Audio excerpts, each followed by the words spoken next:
Welcome to Ancient Wisdom, a sanctuary where timeless wisdom guides you into deep, restful sleep. Let the wisdom of the ages quiet your mind, ease your worries, and carry you gently into the night.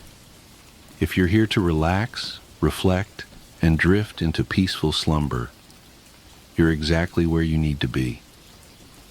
Before you get too cozy, take a moment to like this video and subscribe to the channel. It really helps me bring more soothing content your way. Also, I'd love to know, where are you tuning in from, and what time is it for you right now? Share in the comments below.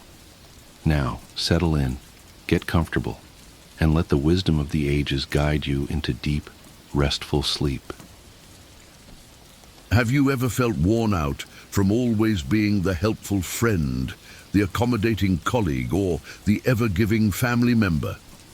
While kindness is a virtue, excessive generosity without boundaries can lead to burnout, resentment, and a sense of being unappreciated.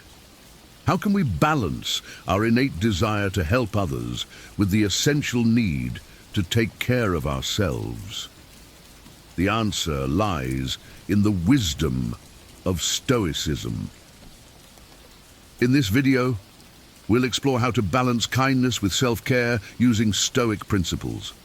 We'll uncover the art of setting boundaries, giving without expecting reciprocity, and recognizing when to step back, all while maintaining our emotional resilience and fostering meaningful relationships.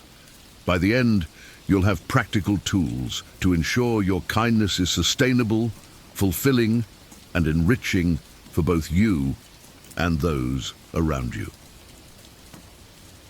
Let's dive into the journey of becoming kinder to others while being kind to ourselves. 1. Set limits on requests. Continuous accommodation of others' requests can drain your energy and hinder their growth.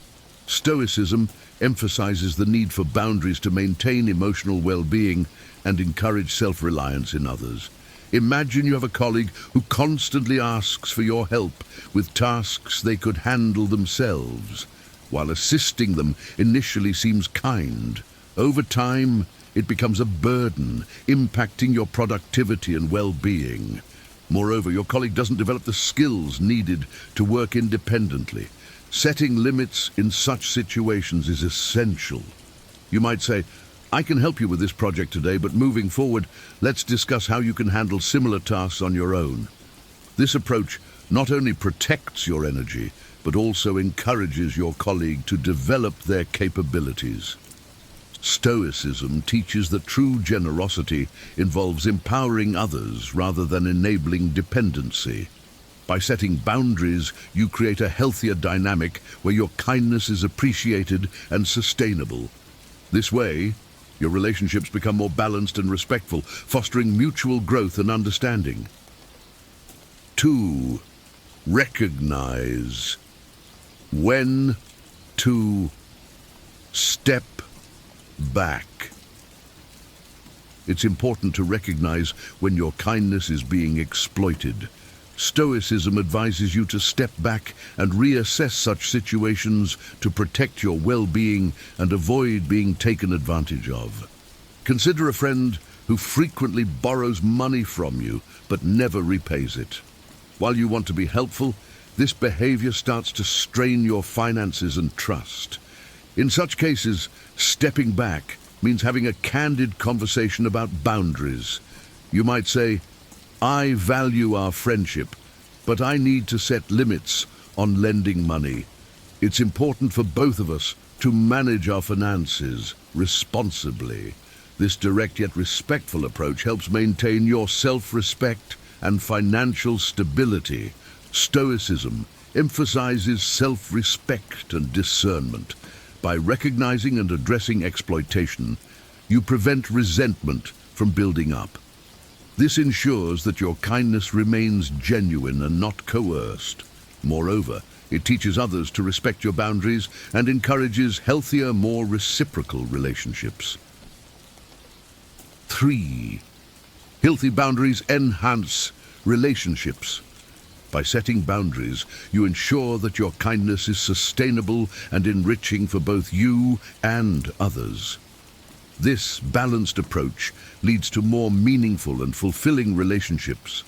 Imagine you're always available to listen to a friend's problems, even at the expense of your own needs. Over time, you may feel drained and unappreciated. Setting healthy boundaries might look like saying, "I care about you and want to support you, but I need to make sure I have time for my own self-care too."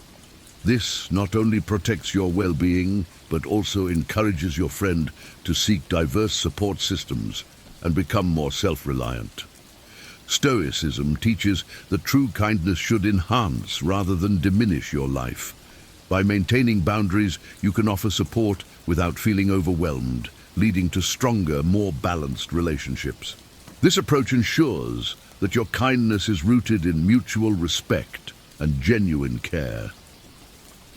4. Give without expecting reciprocity. Generosity should be an act of character, not a transaction. Expecting returns on your kindness can lead to disappointment.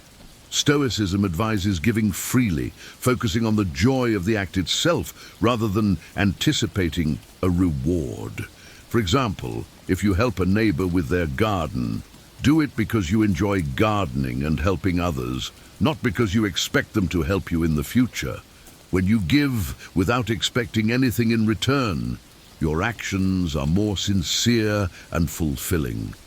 If your neighbor does not reciprocate, you won't feel resentful because your kindness wasn't contingent on their response. Instead, you can take satisfaction in the act itself. Stoicism encourages us to find joy in our virtues. By giving freely, you cultivate a sense of inner peace and contentment, knowing that your kindness stems from a genuine place. This mindset reduces the potential for disappointment and fosters a more generous, open-hearted approach to life. 5. Balance kindness with self-care. Excessive kindness can deplete your resources, leading to burnout and a sense of being unappreciated. Stoicism teaches the importance of setting boundaries to ensure your generosity does not harm your well-being. Imagine always putting others' needs before your own, eventually leading to exhaustion and frustration. To balance kindness with self-care, it's crucial to prioritize your well-being. You might allocate specific times for helping others, ensuring you also have time for rest and personal activities. For instance, volunteering a few hours a week rather than every day can prevent burnout and maintain your enthusiasm for helping. Stoicism emphasizes the need to preserve your inner resources.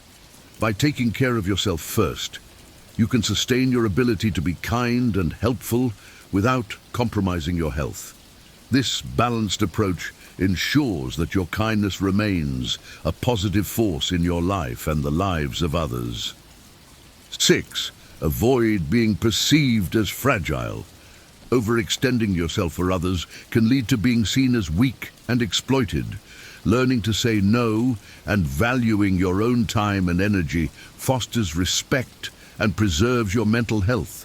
Imagine always agreeing to take on extra work for your team, leading to exhaustion and reduced performance. Saying no can be empowering. You might explain, "I am currently at capacity with my projects and can't take on additional tasks." This demonstrates self-respect and sets clear boundaries, ensuring your contributions are recognized without compromising your well-being. Stoicism advocates for self-respect and discernment in relationships. By setting limits, you prevent others from taking advantage of your kindness and build a reputation for being reliable yet assertive. This approach helps maintain a balanced, respectful dynamic in your interactions. 7. Emotional resilience through Stoicism. Practicing Stoic principles helps build emotional resilience, allowing you to navigate the ups and downs of life with a balanced and calm mindset. This resilience is key to maintaining your well-being while being kind to others. Imagine facing a series of personal challenges while still trying to support your friends and family. Stoicism teaches us to focus on what we can control and accept what we cannot.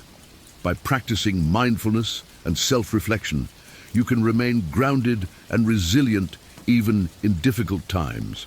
For example, if a loved one is going through a tough period, you can offer support without letting their struggles overwhelm you.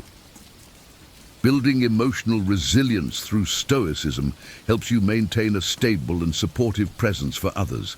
This inner strength allows you to be kind and compassionate without sacrificing your own mental health. It's a powerful tool for sustaining your well-being and positive influence in the lives of those around you. 8 in 8. Kindness as a reflection of character. Stoicism teaches that true kindness should be a reflection of your character and not dependent on external validation. This internal motivation ensures that your acts of generosity are fulfilling and self-sustaining. Consider volunteering at a local charity because it aligns with your values, not because you seek praise or recognition. When kindness is rooted in your character, it becomes a natural part of who you are. You find joy in the act itself, and your generosity is more consistent and genuine. If others appreciate your efforts, it's a bonus, but not your primary motivation. Stoicism encourages us to develop virtues that are intrinsic to our character. By practicing kindness as a reflection of who you are, you create a fulfilling and sustainable way of living. This approach ensures that your generosity is both meaningful and enduring, enriching your life and the lives of those around you. 9. Self-care is not selfish. Taking care of your own needs first is crucial. Stoicism teaches that you can't genuinely help others if you are depleted. Prioritizing self-care allows you to be a more effective and compassionate helper. Imagine always putting others first, eventually feeling overwhelmed and unable to support anyone effectively. Self-care might involve setting aside time each day for activities that rejuvenate you, such as exercise, meditation, or hobbies. For example, dedicating an hour each morning to a calming routine can significantly enhance your overall well-being and energy levels. Stoicism emphasizes the importance of maintaining your own health and stability. By prioritizing self-care, you ensure that you have the capacity to be there for others in a meaningful way. This balanced approach helps you remain compassionate and supportive without compromising your own needs and happiness. In summary, balancing kindness with self-care is a delicate art, but with the wisdom of Stoicism, it's entirely achievable. By setting healthy boundaries, giving without expecting anything in return, and recognizing when to step back, we protect our well-being while maintaining our generosity. Stoicism teaches us that true kindness stems from inner strength and character, ensuring our acts of generosity are genuine and sustainable. Remember, taking care of yourself is not selfish, it's essential. When you prioritize your own well-being, you're better equipped to help others with a full heart and a clear mind. Embrace the Stoic principles of emotional resilience and self-respect, and let them guide you in creating balanced, fulfilling relationships. As you move forward, let kindness be a reflection of your character, grounded in inner peace and self-care. By doing so, you'll find that your generosity not only enriches the lives of others, but also enhances your own, creating a harmonious balance that benefits everyone. Thank you for joining us on this journey to wiser, more balanced kindness. Here are 10 terrible signs you're being manipulated. Signs so subtle they might be controlling your life without you even noticing. Think about this. Has someone ever made you feel guilty for saying no, left you questioning your reality, or used affection as a tool to get their way. These aren't just annoying behaviors, they're calculated strategies to keep you under their control. But here's the twist: you don't have to stay trapped. The ancient Stoics faced manipulation in their own time, and their wisdom can help you recognize and resist it today. In this video, we'll break down these 10 toxic behaviors and show you how Stoic principles can arm you against them.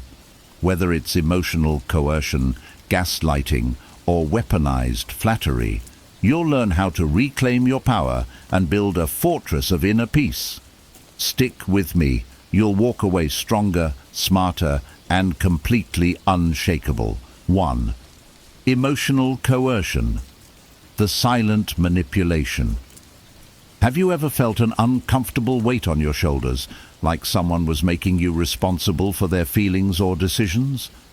Emotional coercion works this way. It's subtle, yet it has a profound impact on your sense of freedom. A friend might say, "If you don't come to my party, I'll be so hurt."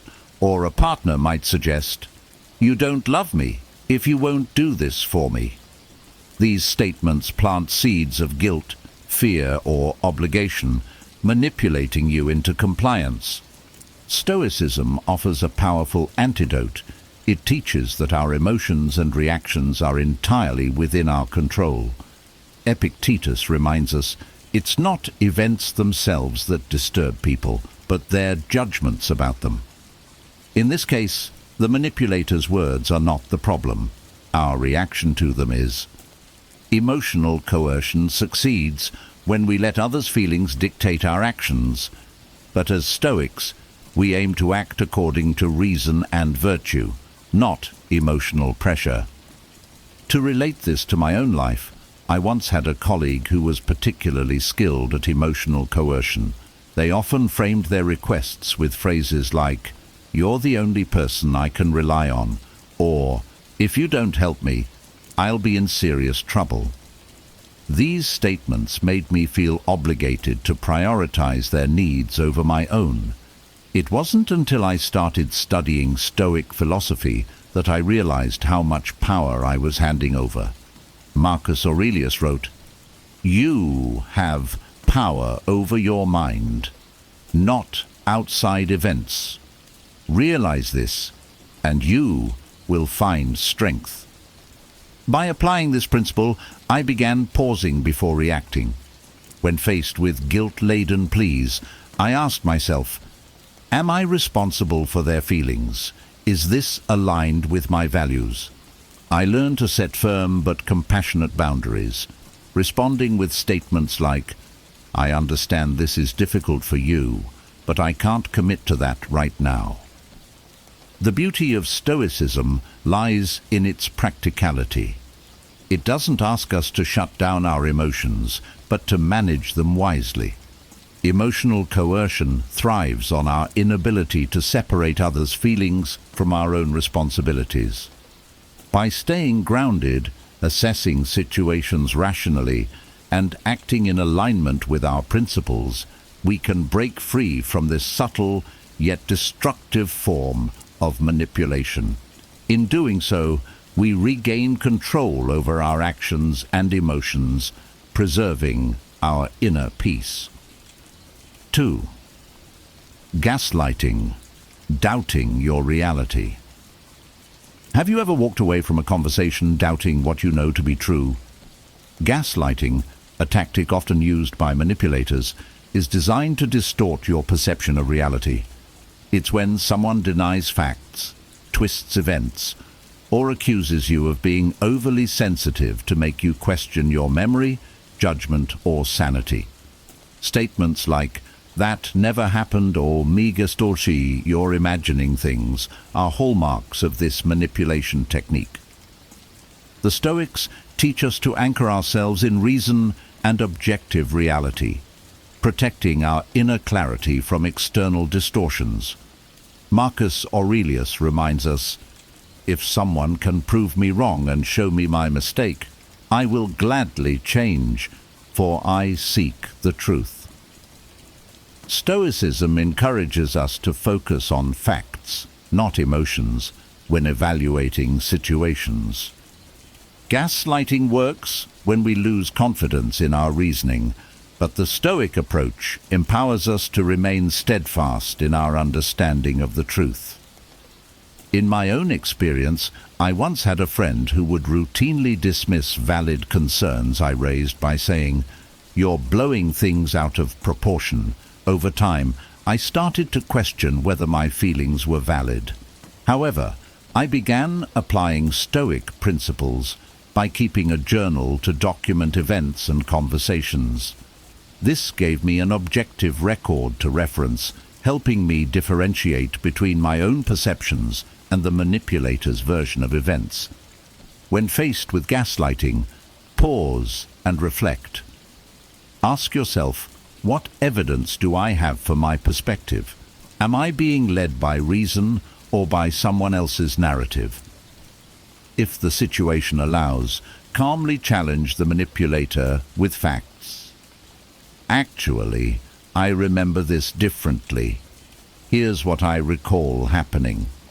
However, the key is not to engage in emotional arguments.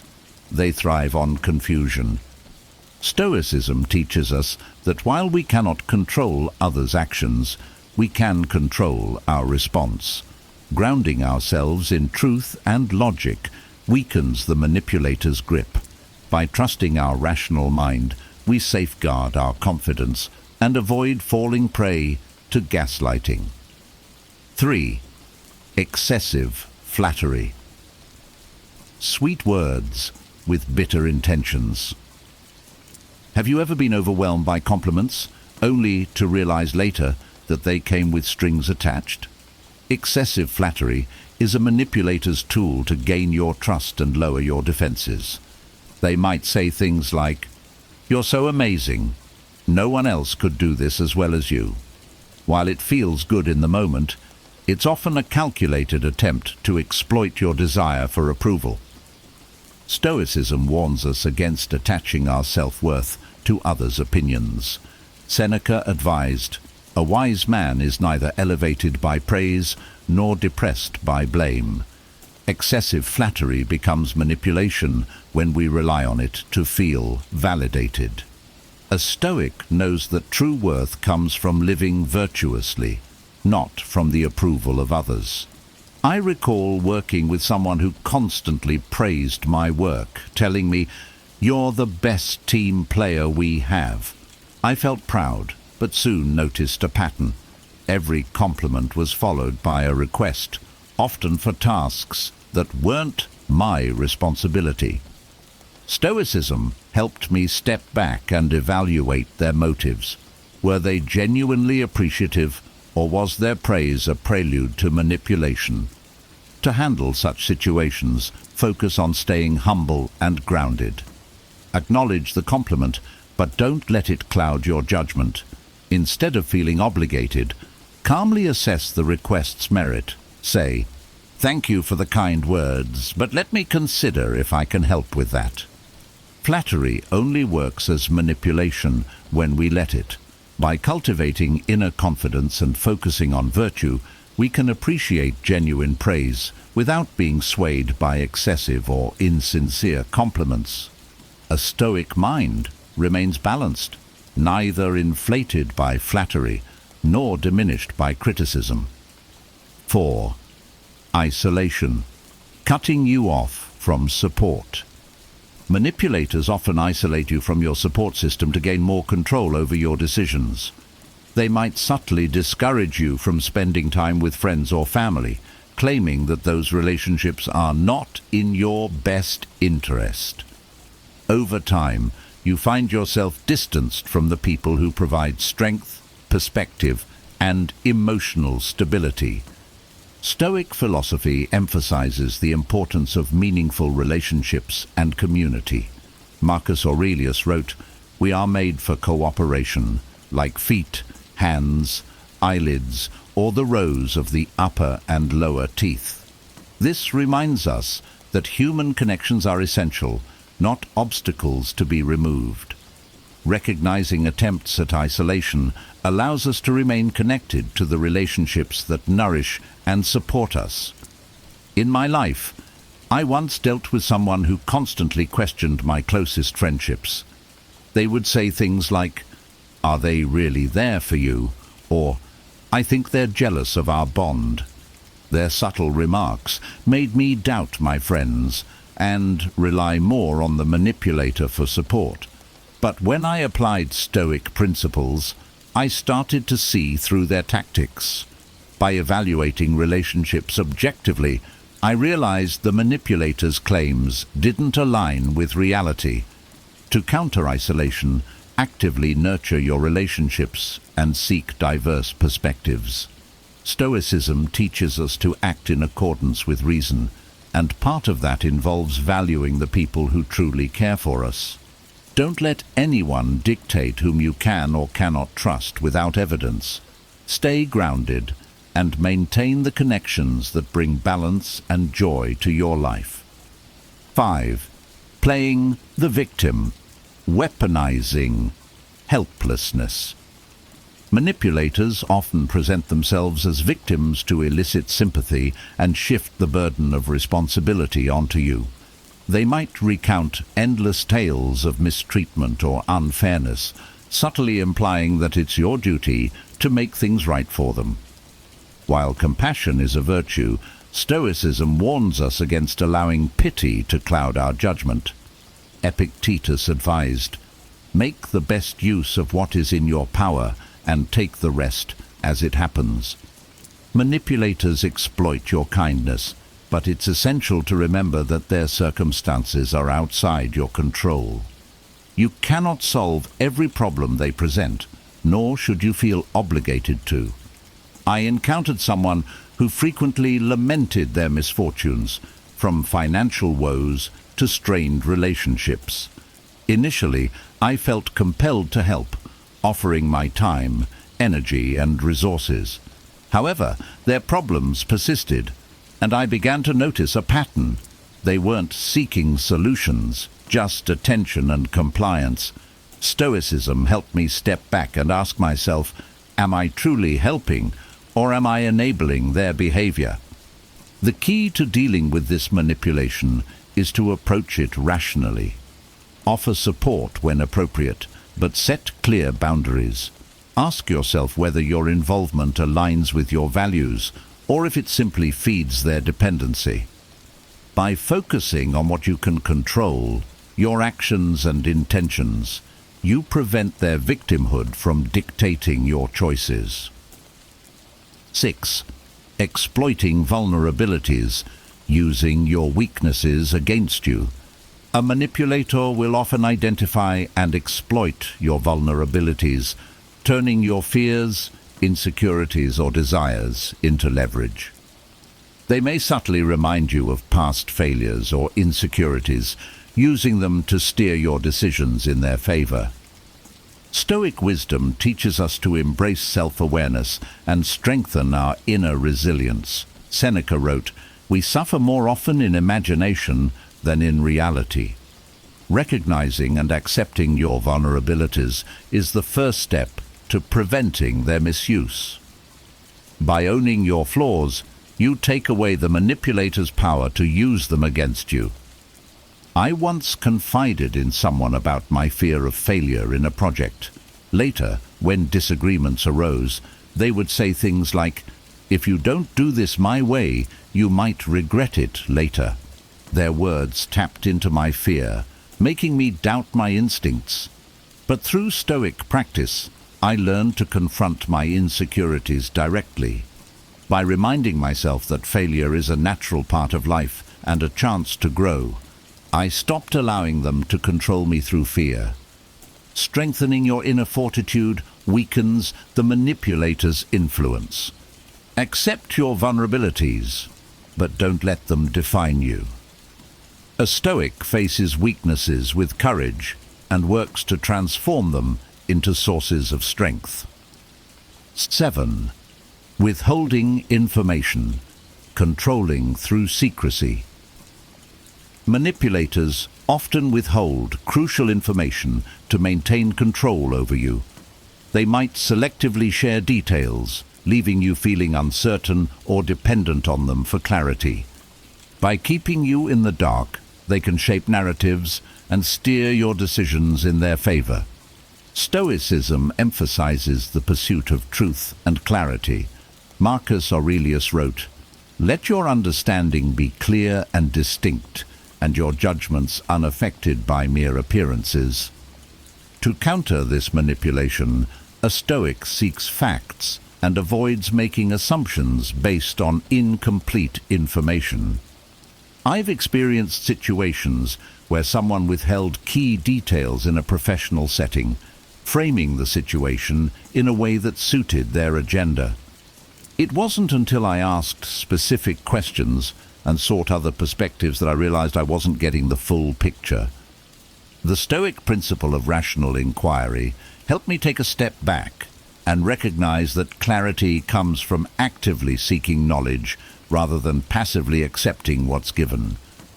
When you suspect someone is withholding information, remain calm and ask direct, respectful questions. Don't allow fear or frustration to cloud your judgment. Instead, approach the situation methodically, seeking the facts before drawing conclusions. Stoicism teaches us to remain grounded, ensuring that secrecy and uncertainty cannot easily manipulate us. 8. Love, bombing and deprivation, emotional whiplash. Love bombing and deprivation are manipulation techniques that work in tandem. First, the manipulator showers you with affection and attention, creating a sense of dependency. Then they withdraw abruptly, leaving you craving the connection they once provided. This cycle keeps you off balance, questioning what you did wrong and striving to regain their approval. Stoic wisdom reminds us to find stability within ourselves, rather than seeking it from external sources. Epictetus taught, "Freedom is the only worthy goal in life. It is won by disregarding things that lie beyond our control." Manipulators use emotional highs and lows to keep you tethered, but a Stoic learns to detach from such extremes and seek balance within.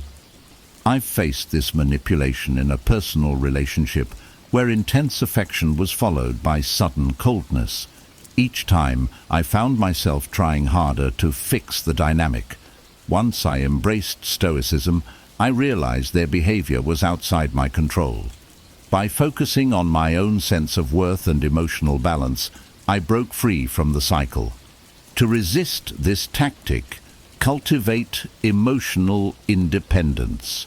Appreciate love and kindness when it's genuine, but don't allow your happiness to hinge on someone else's behavior. A Stoic finds peace in their own actions and principles, not in the fluctuating attention of others. 9. Excessive control, dictating your choices.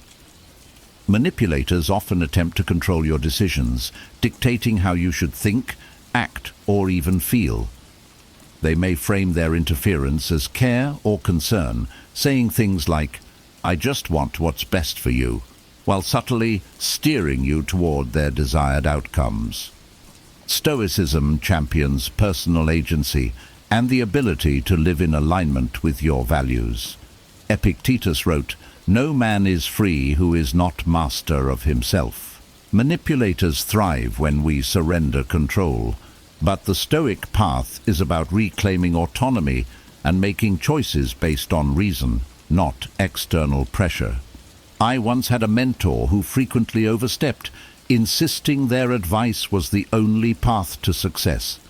At first, I followed their guidance, but it began to feel stifling. Applying Stoic wisdom, I reflected on my own goals and principles. Were their suggestions truly aligned with what I valued, or was I letting them dictate my life?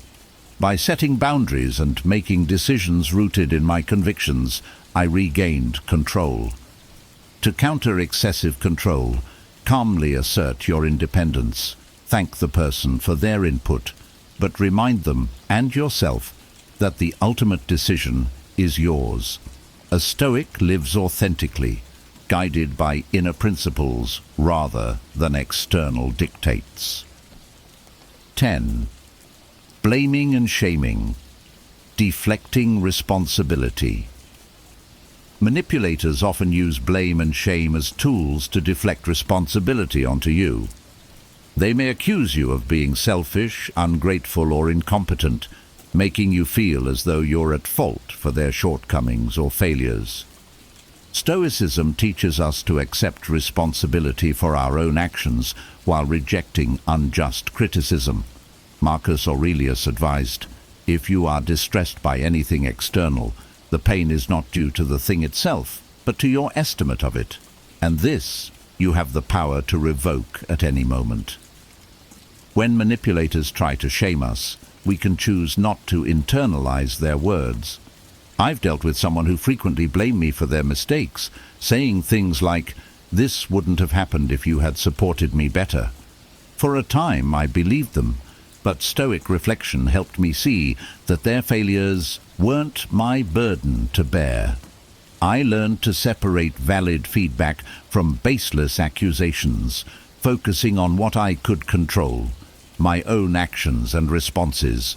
When confronted with blame or shame, pause and reflect. Ask yourself whether the criticism is justified. If it is, take accountability and grow from it. If it isn't, let it pass without allowing it to disturb your peace. A Stoic knows that their worth is not determined by others' judgments, but by living virtuously and staying true to their principles. Manipulation thrives in the shadows, but with the clarity and resilience that Stoic wisdom provides, you now have the tools to recognize and resist it. By identifying these 10 signs and staying anchored in your values, you can protect your peace and reclaim your personal freedom. If you found this video helpful, don't forget to like it. It really supports the channel. Subscribe for more Stoic insights and practical advice to empower your daily life, and I'd love to hear from you. Which of these signs resonated with you the most? Or do you have your own experiences or takeaways to share? Drop them in the comments below. I read and value every single one. Together, let's build a community grounded in wisdom, strength, and mutual support. See you in the next video.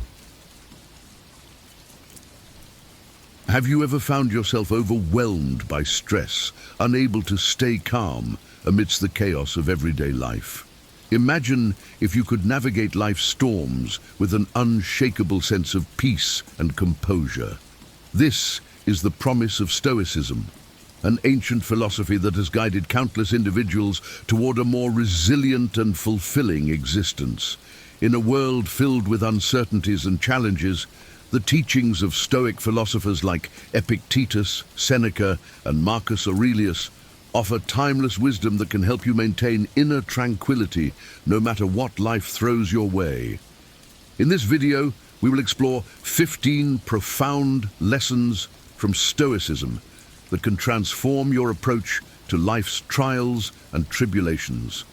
These principles, grounded in the art of emotional detachment, mindfulness, acceptance, and more, will equip you with practical tools to cultivate a calm and composed demeanor. Join us on this journey of self-discovery and learn how to apply the ancient wisdom of Stoicism to achieve inner peace and mastery of your emotions in the modern world. Let's delve into these invaluable teachings and unlock the secrets to a serene and resilient life. 1. Develop emotional detachment. Developing emotional detachment doesn't mean becoming cold or indifferent. Rather, it's about cultivating an objective perspective on outcomes and external events. Imagine you're preparing a project presentation for months, and despite your efforts, it doesn't get the approval you hoped for. Instead of spiraling into disappointment and self-doubt, Stoicism teaches us to recognize that the outcome is beyond our control. We can control only the effort we put into our work and our reaction to its reception. Take, for example, a Stoic practice known as view from above. Picture yourself as a bird soaring high above your city. From this vantage point, your problems, which seem monumental up close, appear much smaller. This mental exercise helps to detach emotionally from the intensity of immediate situations, providing a broader perspective and reducing emotional turmoil. Additionally, consider the practice of imagining you're a third-party observer of your own life. For instance, if you receive harsh criticism at work, instead of immediately feeling hurt or defensive, pause and imagine how you would advise a friend in the same situation. This shift in perspective allows you to respond with rationality and calm, rather than being swept away by immediate emotional reactions. By cultivating emotional detachment, you empower yourself to face life's ups and downs with greater equanimity. This practice helps you maintain inner peace and focus on what you can control, your own responses, while letting go of the need to control external events and outcomes. 2. Practice mindfulness. Mindfulness, a concept deeply rooted in Stoic philosophy, involves being fully present and engaged in the current moment. Consider the example of a person stuck in a long commute. Instead of letting their mind wander to stressful thoughts about the day ahead or frustrations about the delay, they can focus on the present. They might notice the details of their surroundings, the rhythm of their breath, or the sensation of the seat beneath them. By immersing themselves in the present moment, they can reduce anxiety and find calm amidst the chaos. Seneca, a revered Stoic philosopher, taught that mindfulness isn't limited to serene moments, but should extend to everyday activities. For instance, while washing dishes, focus on the feel of the water, the sound of the clinking plates, and the motion of your hands. This practice transforms mundane tasks into opportunities for mindfulness, helping to ground you in the present and preventing your mind from being overwhelmed by past regrets or future worries. By practicing mindfulness, you develop the ability to live in the now, appreciating each moment as it comes. This focus not only enhances your daily experiences, but also fosters a deeper sense of peace and clarity, allowing you to navigate life's challenges with a composed and resilient mindset. 3. The value of gratitude. Gratitude, a powerful principle in Stoicism, involves appreciating what you have and finding value in every experience. Imagine a challenging work project that didn't yield the desired results. Instead of fixating on the failure, a Stoic perspective encourages you to appreciate the lessons learned and the skills developed during the process. This shift in focus can transform setbacks into opportunities for growth and reflection. Seneca emphasized the importance of redirecting our attention from what we lack to what we possess. Consider the simple act of enjoying a meal. Rather than taking it for granted, pause to appreciate the effort that went into preparing it, the nourishment it provides, and the sensory pleasure of its taste and aroma. This practice of gratitude can extend to all areas of life, from relationships to personal achievements, fostering a sense of contentment and reducing the desire for more. In moments of adversity, gratitude acts as a beacon, guiding you through difficult times by highlighting the positives in your life. This practice not only enhances your overall well-being, but also strengthens your resilience, enabling you to maintain a calm and balanced outlook regardless of external circumstances. 4. Keep learning and growing. The commitment to lifelong learning and personal growth is a cornerstone of Stoic philosophy. Epictetus, a prominent Stoic teacher, believed that the journey of self-improvement is never-ending. For instance, If you face a professional setback, instead of viewing it as a failure, see it as an opportunity to acquire new skills or knowledge that will prepare you for future challenges. Consider the example of someone learning a new language. The process is often fraught with mistakes and frustrations. However, each error and correction is a step toward mastery.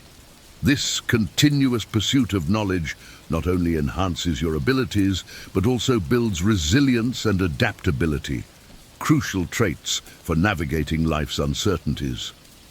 By embracing the philosophy of continuous growth, you cultivate a mindset that welcomes challenges as opportunities for development.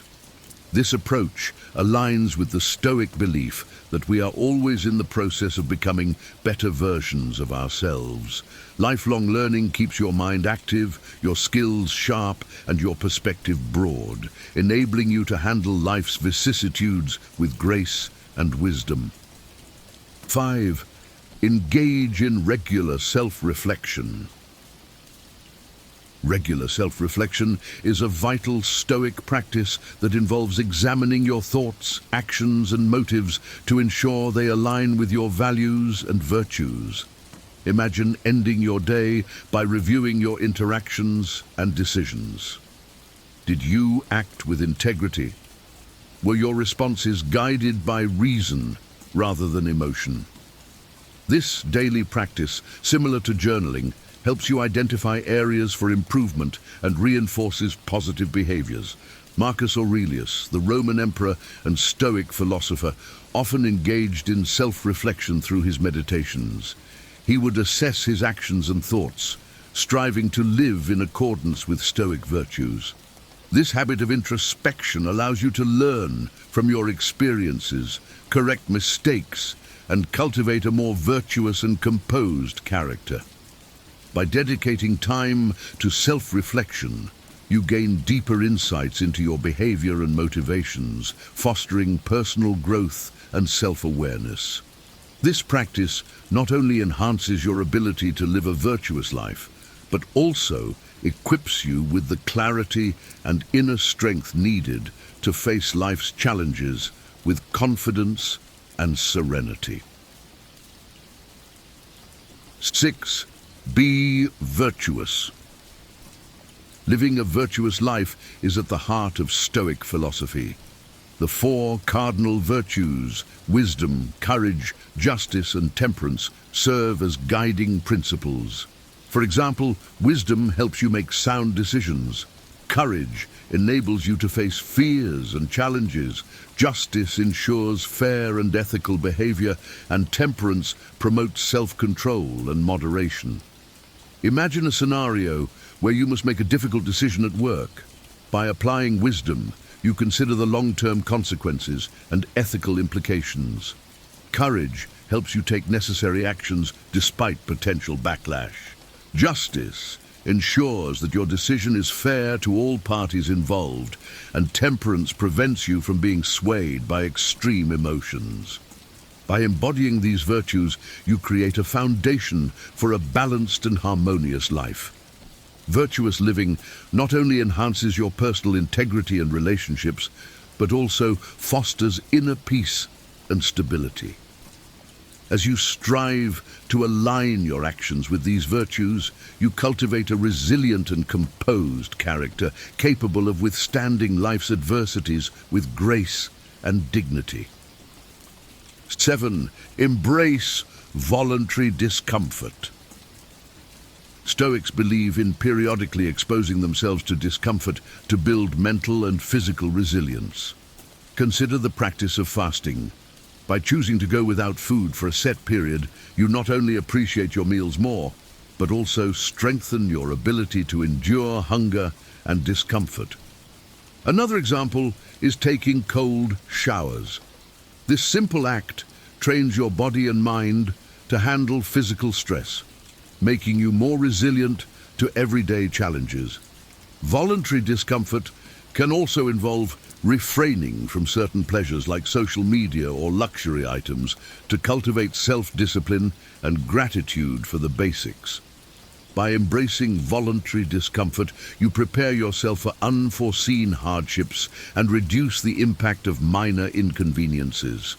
This practice builds a robust character, capable of maintaining composure and calm in the face of adversity. It teaches you to appreciate the comforts you have and to navigate life's challenges with greater strength and equanimity. 8. The power of acceptance. Acceptance is a central tenet of Stoicism, emphasizing the importance of embracing life as it unfolds. Marcus Aurelius taught that resisting the natural course of events leads to unnecessary suffering. Imagine you missed a flight due to unforeseen circumstances. Instead of dwelling on the frustration and inconvenience, Stoicism encourages you to accept the situation and adapt to the new circumstances. Consider the metaphor of a ship navigating a storm. The captain cannot control the weather, but can steer the ship to safety. Similarly, by accepting what you cannot change and focusing on your actions, you can navigate life's storms with grace and resilience. Acceptance doesn't mean resignation. It's about recognizing the limits of your control and responding wisely to whatever life presents. This mindset reduces stress and fosters a sense of inner peace, allowing you to face life's unpredictability with a calm and composed demeanor. Acceptance, as taught by the Stoics, becomes a powerful tool for maintaining tranquility amidst life's constant flux. 9. Limit. Excessive desires. Stoicism teaches that excessive desires lead to perpetual dissatisfaction and turmoil. Imagine constantly yearning for the latest gadgets or luxury items. This endless pursuit can leave you feeling unfulfilled and anxious. Seneca advises that true contentment comes from moderating desires and appreciating what you have. Consider simplifying your lifestyle. Instead of chasing after the newest car, focus on the reliability and functionality of your current vehicle. This shift in perspective helps you find satisfaction in what is necessary and beneficial, rather than being driven by fleeting wants. By limiting excessive desires, you free yourself from the constant cycle of wanting more. This practice cultivates inner peace and stability, allowing you to appreciate the simple joys and necessities of life. Embracing moderation leads to a more content and serene existence, aligned with the Stoic principle of living virtuously and wisely. 10. Embrace what you can control. Focusing on what you can control is a fundamental Stoic practice. Imagine you're in a traffic jam. Instead of getting frustrated by the delay, concentrate on what you can control, your thoughts and reactions.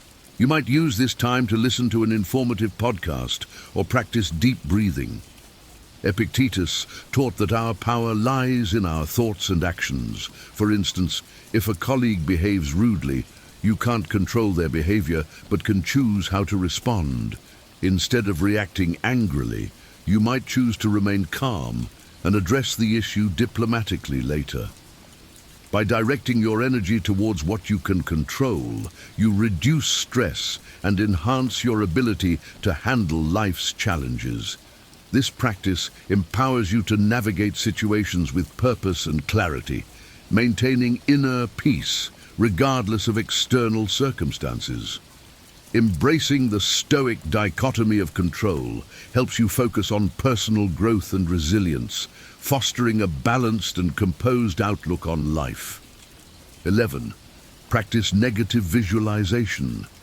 Negative visualization involves imagining worst-case scenarios to build resilience and appreciation. Consider envisioning the loss of a valuable possession or a significant relationship. This practice helps you prepare mentally for potential losses and fosters gratitude for what you currently have. For example, before a major presentation, imagine possible technical failures or tough questions from the audience. By preparing for these scenarios, you reduce anxiety and enhance your readiness to handle unexpected challenges calmly. Negative visualization, a technique advocated by the Stoics, allows you to face fears head-on and develop a deeper appreciation for life's blessings. It shifts your focus from what could go wrong to valuing what you have, thus fostering a resilient and grateful mindset. This practice equips you with the mental strength to remain calm and composed, even when confronted with life's uncertainties. 12. Foster a sense of community and service. Stoicism teaches that we are all part of a larger whole, and contributing to the well-being of others is essential for inner peace. Imagine volunteering at a local shelter or mentoring a younger colleague. These acts of service not only benefit others, but also enrich your sense of purpose and connection. Marcus Aurelius often reflected on the interconnectedness of humanity, emphasizing that serving others fosters a harmonious and fulfilling life. By focusing on community and service, you can shift your attention from personal anxieties to the collective good, finding solace and satisfaction in helping others. Fostering a sense of community and engaging in acts of service enhance your sense of purpose and mitigate personal anxieties. This outward focus aligns with Stoic virtues, promoting a balanced and harmonious life. By contributing to the well-being of others, you cultivate inner peace and resilience, navigating life's challenges with a composed and generous spirit. 13. Understand the transitory nature of life. Recognizing life's impermanence is a cornerstone of Stoicism. Marcus Aurelius often reflected on the fleeting nature of existence, teaching that understanding this transience can help maintain calm and perspective.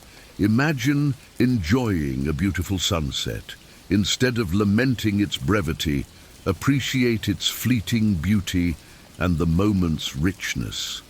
Consider the seasons changing. Just as winter gives way to spring, life's challenges and joys are temporary. By accepting this natural ebb and flow, you can better appreciate each moment without clinging to it or fearing its end. Understanding the transitory nature of life helps you appreciate the present and reduces anxiety about the future. This perspective fosters a sense of inner tranquility and resilience, allowing you to navigate life's ups and downs with grace and acceptance. Embracing impermanence, as taught by the Stoics, leads to a deeper appreciation of life's fleeting moments and a more serene outlook on its inevitable changes. 14. Cultivate resilience. Resilience is the ability to bounce back from adversity, a trait highly valued in Stoic philosophy. Epictetus viewed challenges not as obstacles, but as opportunities to strengthen character. Imagine facing a significant personal setback, like losing a job. Instead of succumbing to despair, use this situation to develop new skills or explore new career paths. Consider the story of a tree battered by storms. Its roots grow deeper and stronger with each challenge it faces. Similarly, by embracing adversity, you can develop a more robust and resilient character. Each difficulty you overcome adds to your inner strength and fortitude. Cultivating resilience enables you to face life's inevitable challenges with confidence and grace. This Stoic practice helps you see adversity as a catalyst for personal growth, transforming obstacles into opportunities. By building resilience, you enhance your ability to maintain calm and composure, navigating life's storms with an unyielding and courageous spirit. 15. Choose your response. The power of choice in responding to external events is a key Stoic lesson. Epictetus taught that while we cannot control what happens to us, we can control our reactions. For instance, if someone cuts you off in traffic, you can choose to react with anger or remain calm and let it go.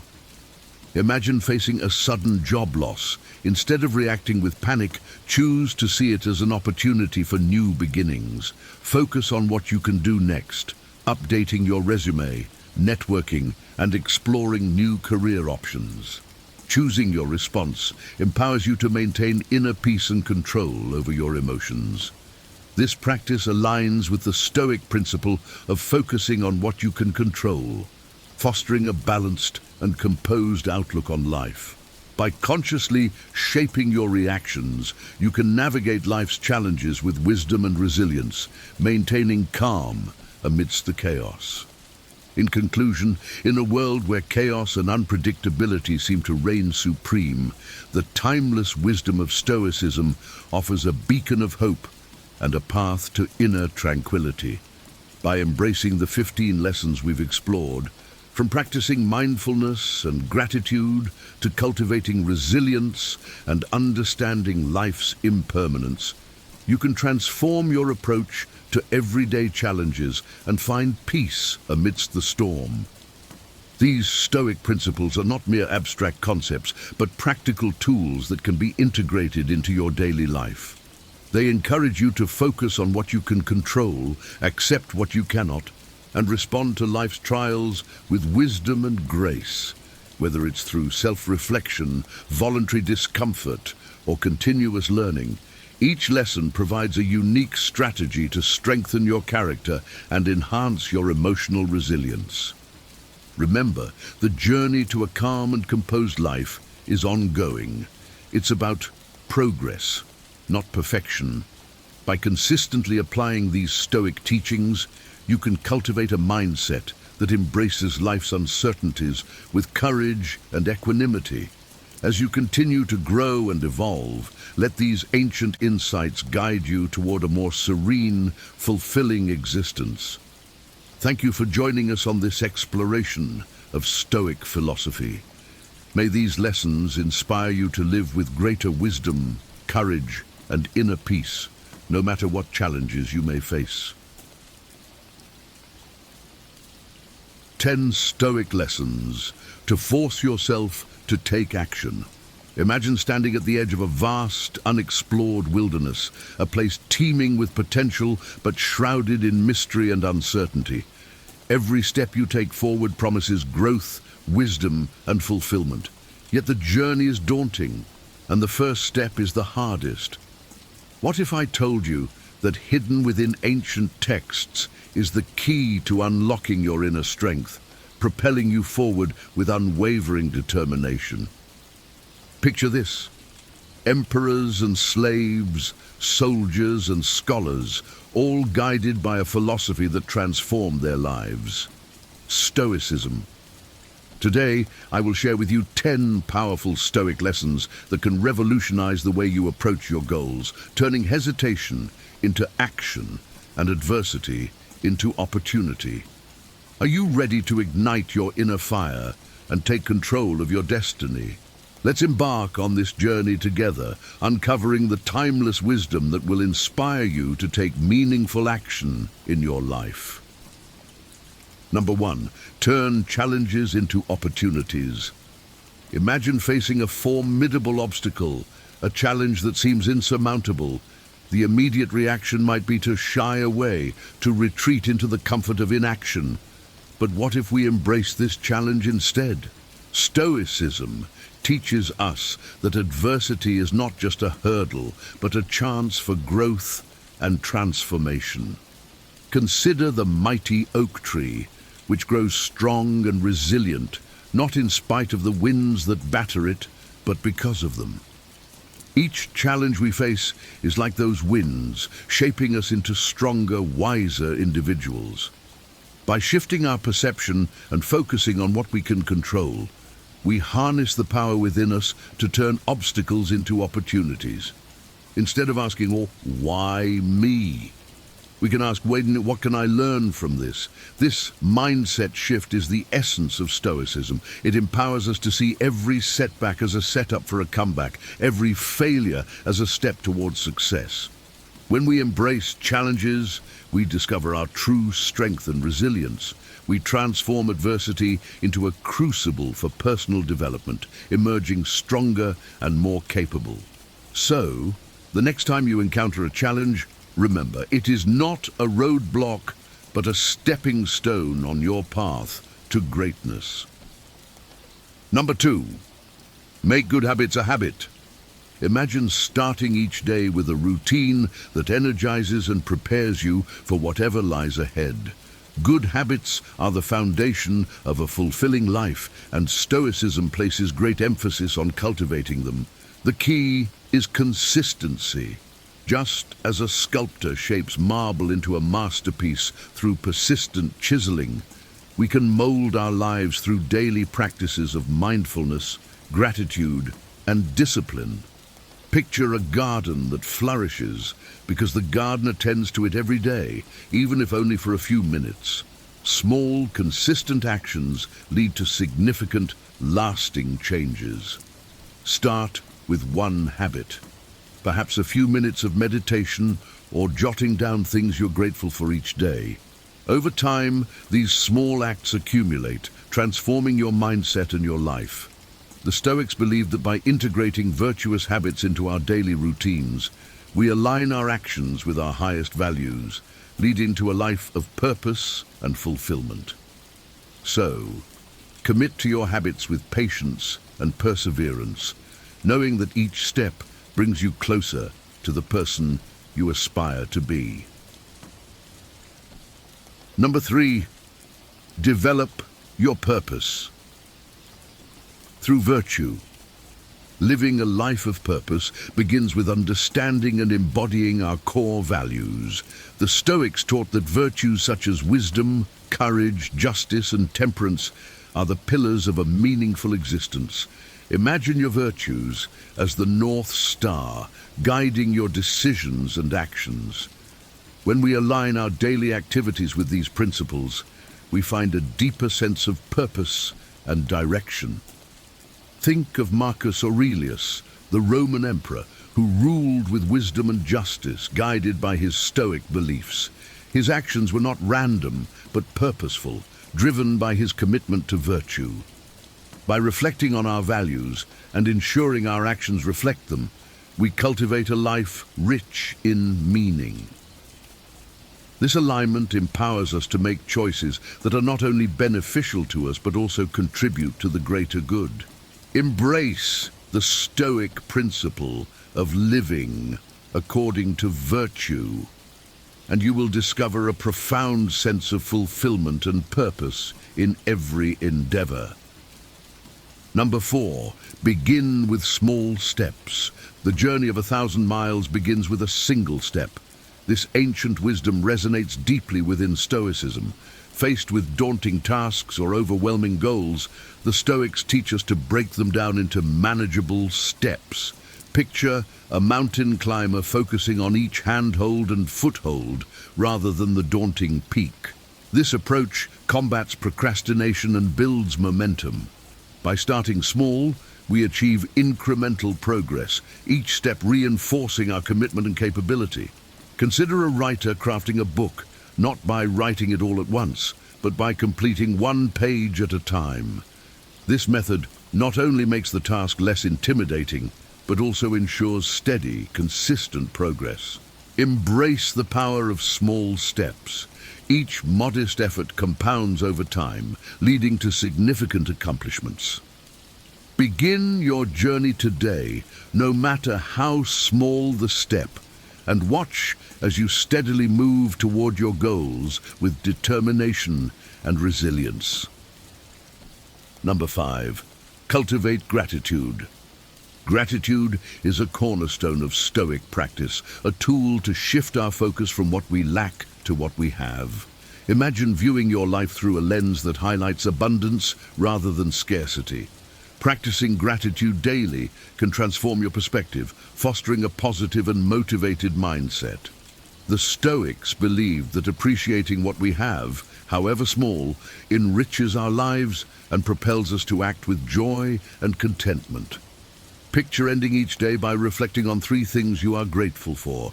This simple practice can enhance your overall well-being and motivate you to pursue your goals with renewed vigor. Gratitude not only uplifts us, but also builds resilience, enabling us to face challenges with a positive outlook. By cultivating gratitude, we create a fertile ground for growth and action, nurturing our spirit and empowering our journey towards a fulfilling life. Number 6, simplify your life. In a world cluttered with distractions, simplifying our lives allows us to focus on what truly matters. The Stoics valued simplicity, understanding that a minimalist approach brings clarity and purpose. Imagine clearing away the non-essential, creating space for meaningful activities and relationships. By eliminating unnecessary distractions and prioritizing quality over quantity, we free ourselves to act with intention. Think of a clear desk, devoid of clutter, where each item has a purpose. This clarity extends to our minds and actions, allowing us to focus on our goals with laser-like precision. Simplification is not about deprivation, but about discerning what is truly important. Embrace the Stoic principle of simplicity and watch as your life aligns more closely with your values and aspirations, enabling you to act with greater purpose and clarity. Number 7, stop procrastinating. Procrastination is the thief of time, a habit that hinders our progress and growth. The Stoics remind us that our time is finite and precious. Imagine living each day with the awareness that time, once lost, can never be reclaimed. By embracing the present moment and committing to purposeful action, we overcome the inertia of procrastination. Consider the Stoic practice of memento mori, reflecting on our mortality to inspire urgency and focus. This mindset encourages us to seize the day, to act now rather than defer our dreams and responsibilities. Picture a warrior preparing for battle, fully present and ready to engage. This is the Stoic approach to life. Engage with purpose, act with intention, and conquer procrastination. By living each moment fully, we maximize our potential and achieve our goals with vigor and resolve. Number 8, discipline yourself. Self-discipline is the bedrock of Stoic philosophy. It involves recognizing our power to control our own lives through disciplined actions aligned with our greater values. Imagine a ship navigating stormy seas, steered with unwavering focus towards its destination. Discipline keeps us on course, even amidst life's challenges. By consistently practicing good habits and exercising self-control, we develop a strong character and resilience. Think of an athlete training daily, each session building strength and endurance. This disciplined approach extends to all areas of life, enabling us to overcome obstacles and achieve our aspirations. Embrace self-discipline as your guiding principle, and you will find the strength to navigate life's storms with grace and determination, always moving towards your highest goals.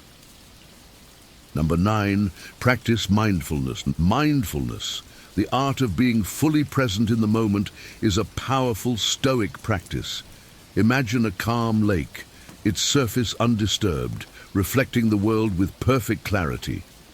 Mindfulness brings us this clarity, reducing stress and increasing focus. By incorporating mindfulness practices into our daily routine, we enhance our ability to act with intention and clarity. Consider the Stoic exercise of reflecting on the day each evening, assessing our actions and thoughts with a clear, objective mind. This practice fosters self-awareness and personal growth. Mindfulness helps us navigate the present with grace, ensuring that our actions are deliberate and aligned with our values. Embrace mindfulness and experience the peace and clarity it brings, empowering you to take meaningful action in your life. Number 10, embrace imperfection. Perfection is an illusion, a standard that can paralyze us with fear. The Stoics teach us to embrace our imperfections and see failure as a natural part of the journey. Imagine a potter shaping clay, each mistake guiding their hands towards a more refined creation. Accepting that we are not perfect allows us to take risks and act without fear. This Stoic principle encourages resilience and continuous improvement. Think of a scientist conducting experiments, each failure a step closer to discovery. By embracing imperfection, we learn and grow from our experiences, becoming stronger and wiser. This mindset frees us from the fear of failure, empowering us to act boldly and pursue our goals with confidence. Embrace your imperfections, and you will find the courage to take action and achieve greatness. These Stoic lessons are not just ancient wisdom, but practical tools that can profoundly transform your life.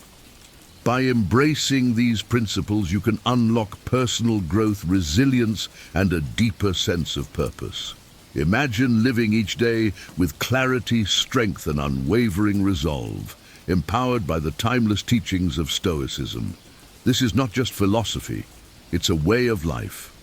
I encourage you to start integrating these lessons into your daily routine and witness the transformation for yourself. Now, I'd love to hear from you. Which of these Stoic lessons resonates the most with you? How do you plan to incorporate it into your life? Share your thoughts and experiences in the comments below. If you found this video helpful, don't keep it to yourself.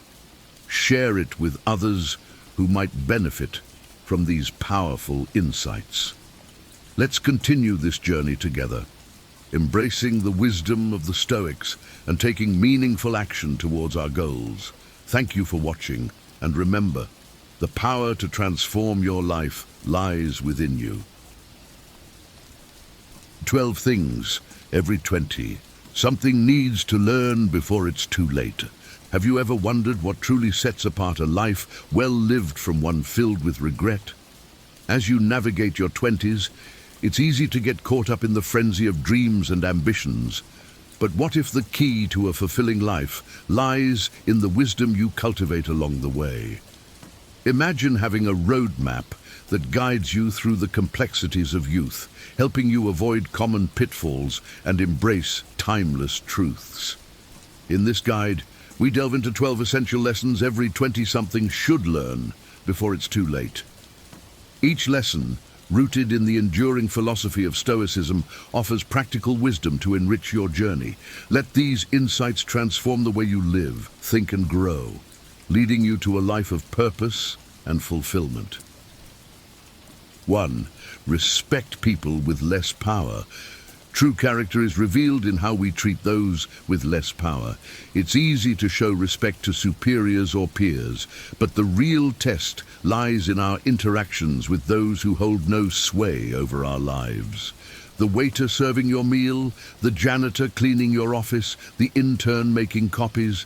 These individuals deserve the same respect and kindness as anyone else. Stoicism teaches us that virtue lies in our actions and attitudes.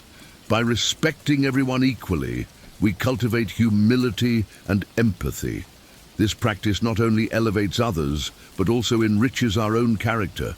Remember, power dynamics are transient. Today's subordinate might be tomorrow's leader, and your treatment of them can leave a lasting impression.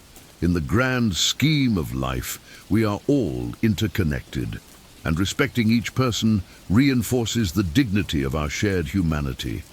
Let your actions reflect your values, demonstrating that respect is not a currency to be traded, but a fundamental principle to be upheld. As Seneca said, "Wherever there is a human being, there is an opportunity for kindness." Embrace this wisdom, and let respect guide your every interaction. 2. Be hard on your opinions. In the pursuit of wisdom, it's essential to be rigorously critical of your own opinions. Stoicism emphasizes the importance of self-examination and intellectual integrity. Opinions, while everyone has them, must be continuously scrutinized and tested. This process involves challenging your beliefs, recognizing your biases, and being open to change. A Stoic understands that clinging to unexamined beliefs leads to ignorance and stagnation. By subjecting your views to rigorous analysis, you ensure they are well-founded and robust. This practice not only sharpens your intellect, but also fosters a deeper understanding of the world.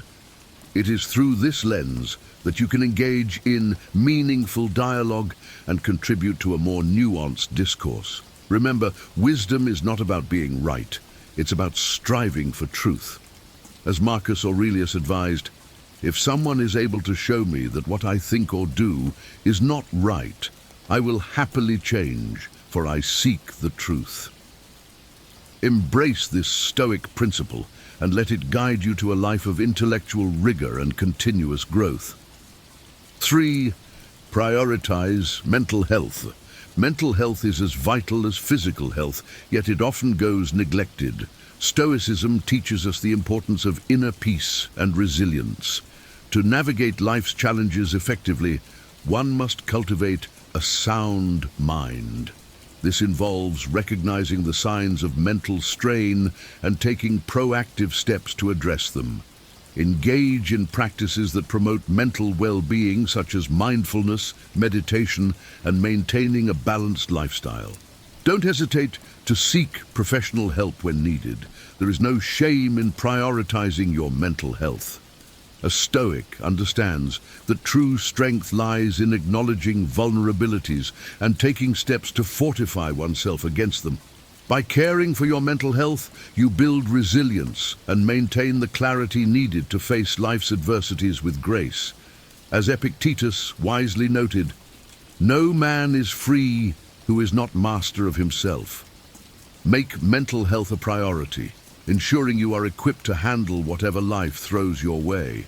By doing so, you not only improve your own life, but also set a positive example for others to follow. 4. Cultivate financial literacy. Understanding and managing finances is crucial for long-term stability and peace of mind. Stoicism teaches us to prepare for the future while living virtuously in the present. Financial literacy equips you with the tools to make informed decisions, avoid debt, and build a secure future. Begin by learning the basics: budgeting, saving, investing, and understanding credit. These skills not only help you navigate the complexities of the financial world, but also prevent undue stress and anxiety. A Stoic approach to finances involves moderation, discipline, and foresight. Avoid the pitfalls of consumerism and instant gratification. Instead, focus on sustainable financial practices. Seneca wisely remarked, "Wealth is the slave of a wise man, the master of a fool." By mastering your finances, you gain control over your life, allowing you to pursue your goals without being hindered by financial woes. Cultivate financial literacy as a lifelong habit, ensuring that you can live freely and prudently. This knowledge not only secures your future, but also empowers you to make positive contributions to your community and those around you. 5. Exercise. Physical exercise is indispensable for a balanced life. Stoicism advocates for the care of both mind and body, recognizing their interdependence. Regular physical activity strengthens the body, sharpens the mind, and lifts the spirit. Whether it's jogging, yoga, weightlifting, or a team sport, find a form of exercise that you enjoy and make it a part of your routine. Exercise not only enhances physical health, but also improves mental clarity and emotional stability. It acts as a natural antidote to stress, anxiety, and depression. A Stoic understands the importance of discipline and perseverance, and regular exercise embodies these virtues. By committing to a fitness regimen, you develop resilience and fortitude that transcend physical benefits. As Marcus Aurelius advised, you must build up your life action by action and be content if each one achieves its goal as far as possible.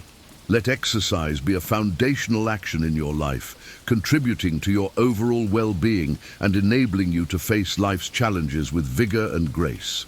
6. You don't have to have a dream. In a world obsessed with grand ambitions, it's liberating to realize that you don't need a lifelong dream to find purpose. Stoicism teaches us to focus on the present and find fulfillment in our daily actions. Instead of chasing a singular, elusive dream, commit to short-term goals with passion and dedication. This approach, known as being micro-ambitious, allows you to derive satisfaction from the process rather than the outcome. Life is unpredictable, and rigid, long-term plans can obscure opportunities that arise unexpectedly. By concentrating on what's in front of you, you remain open to diverse paths and experiences. Embrace each task with pride and diligence, and knowing that meaningful achievements often come from sustained effort in the present. As Epictetus said, "It is not what happens to you, but how you react to it that matters." Let go of the pressure to have a grand dream and instead cultivate a life rich in purpose through mindful and deliberate actions. This way, you ensure that each moment is valuable, leading to a fulfilling and adaptable life journey. 7. Define yourself by what you love. Defining yourself by what you love rather than what you oppose fosters a more positive and fulfilling life.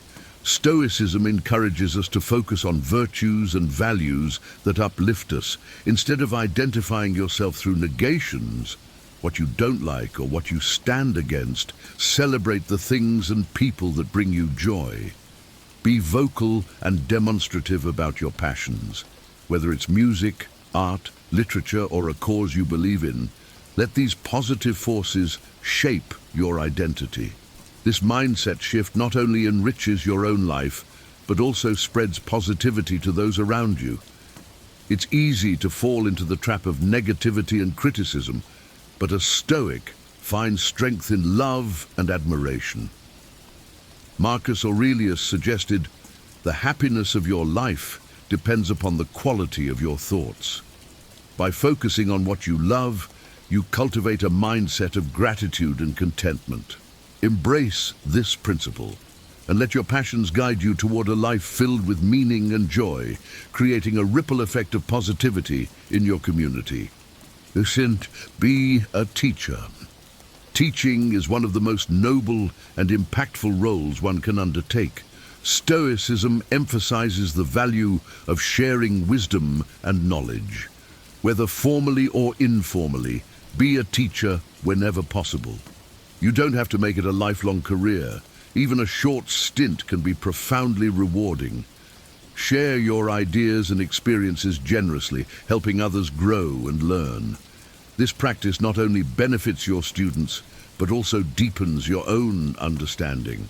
By teaching, you solidify your knowledge and gain new perspectives.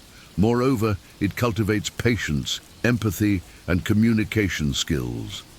As Seneca said, "While we teach, we learn." Embrace opportunities to educate and inspire others, whether through formal teaching, mentoring, or simply sharing insights with friends and colleagues. This commitment to spreading knowledge enriches both you and those you teach, creating a legacy of wisdom and compassion.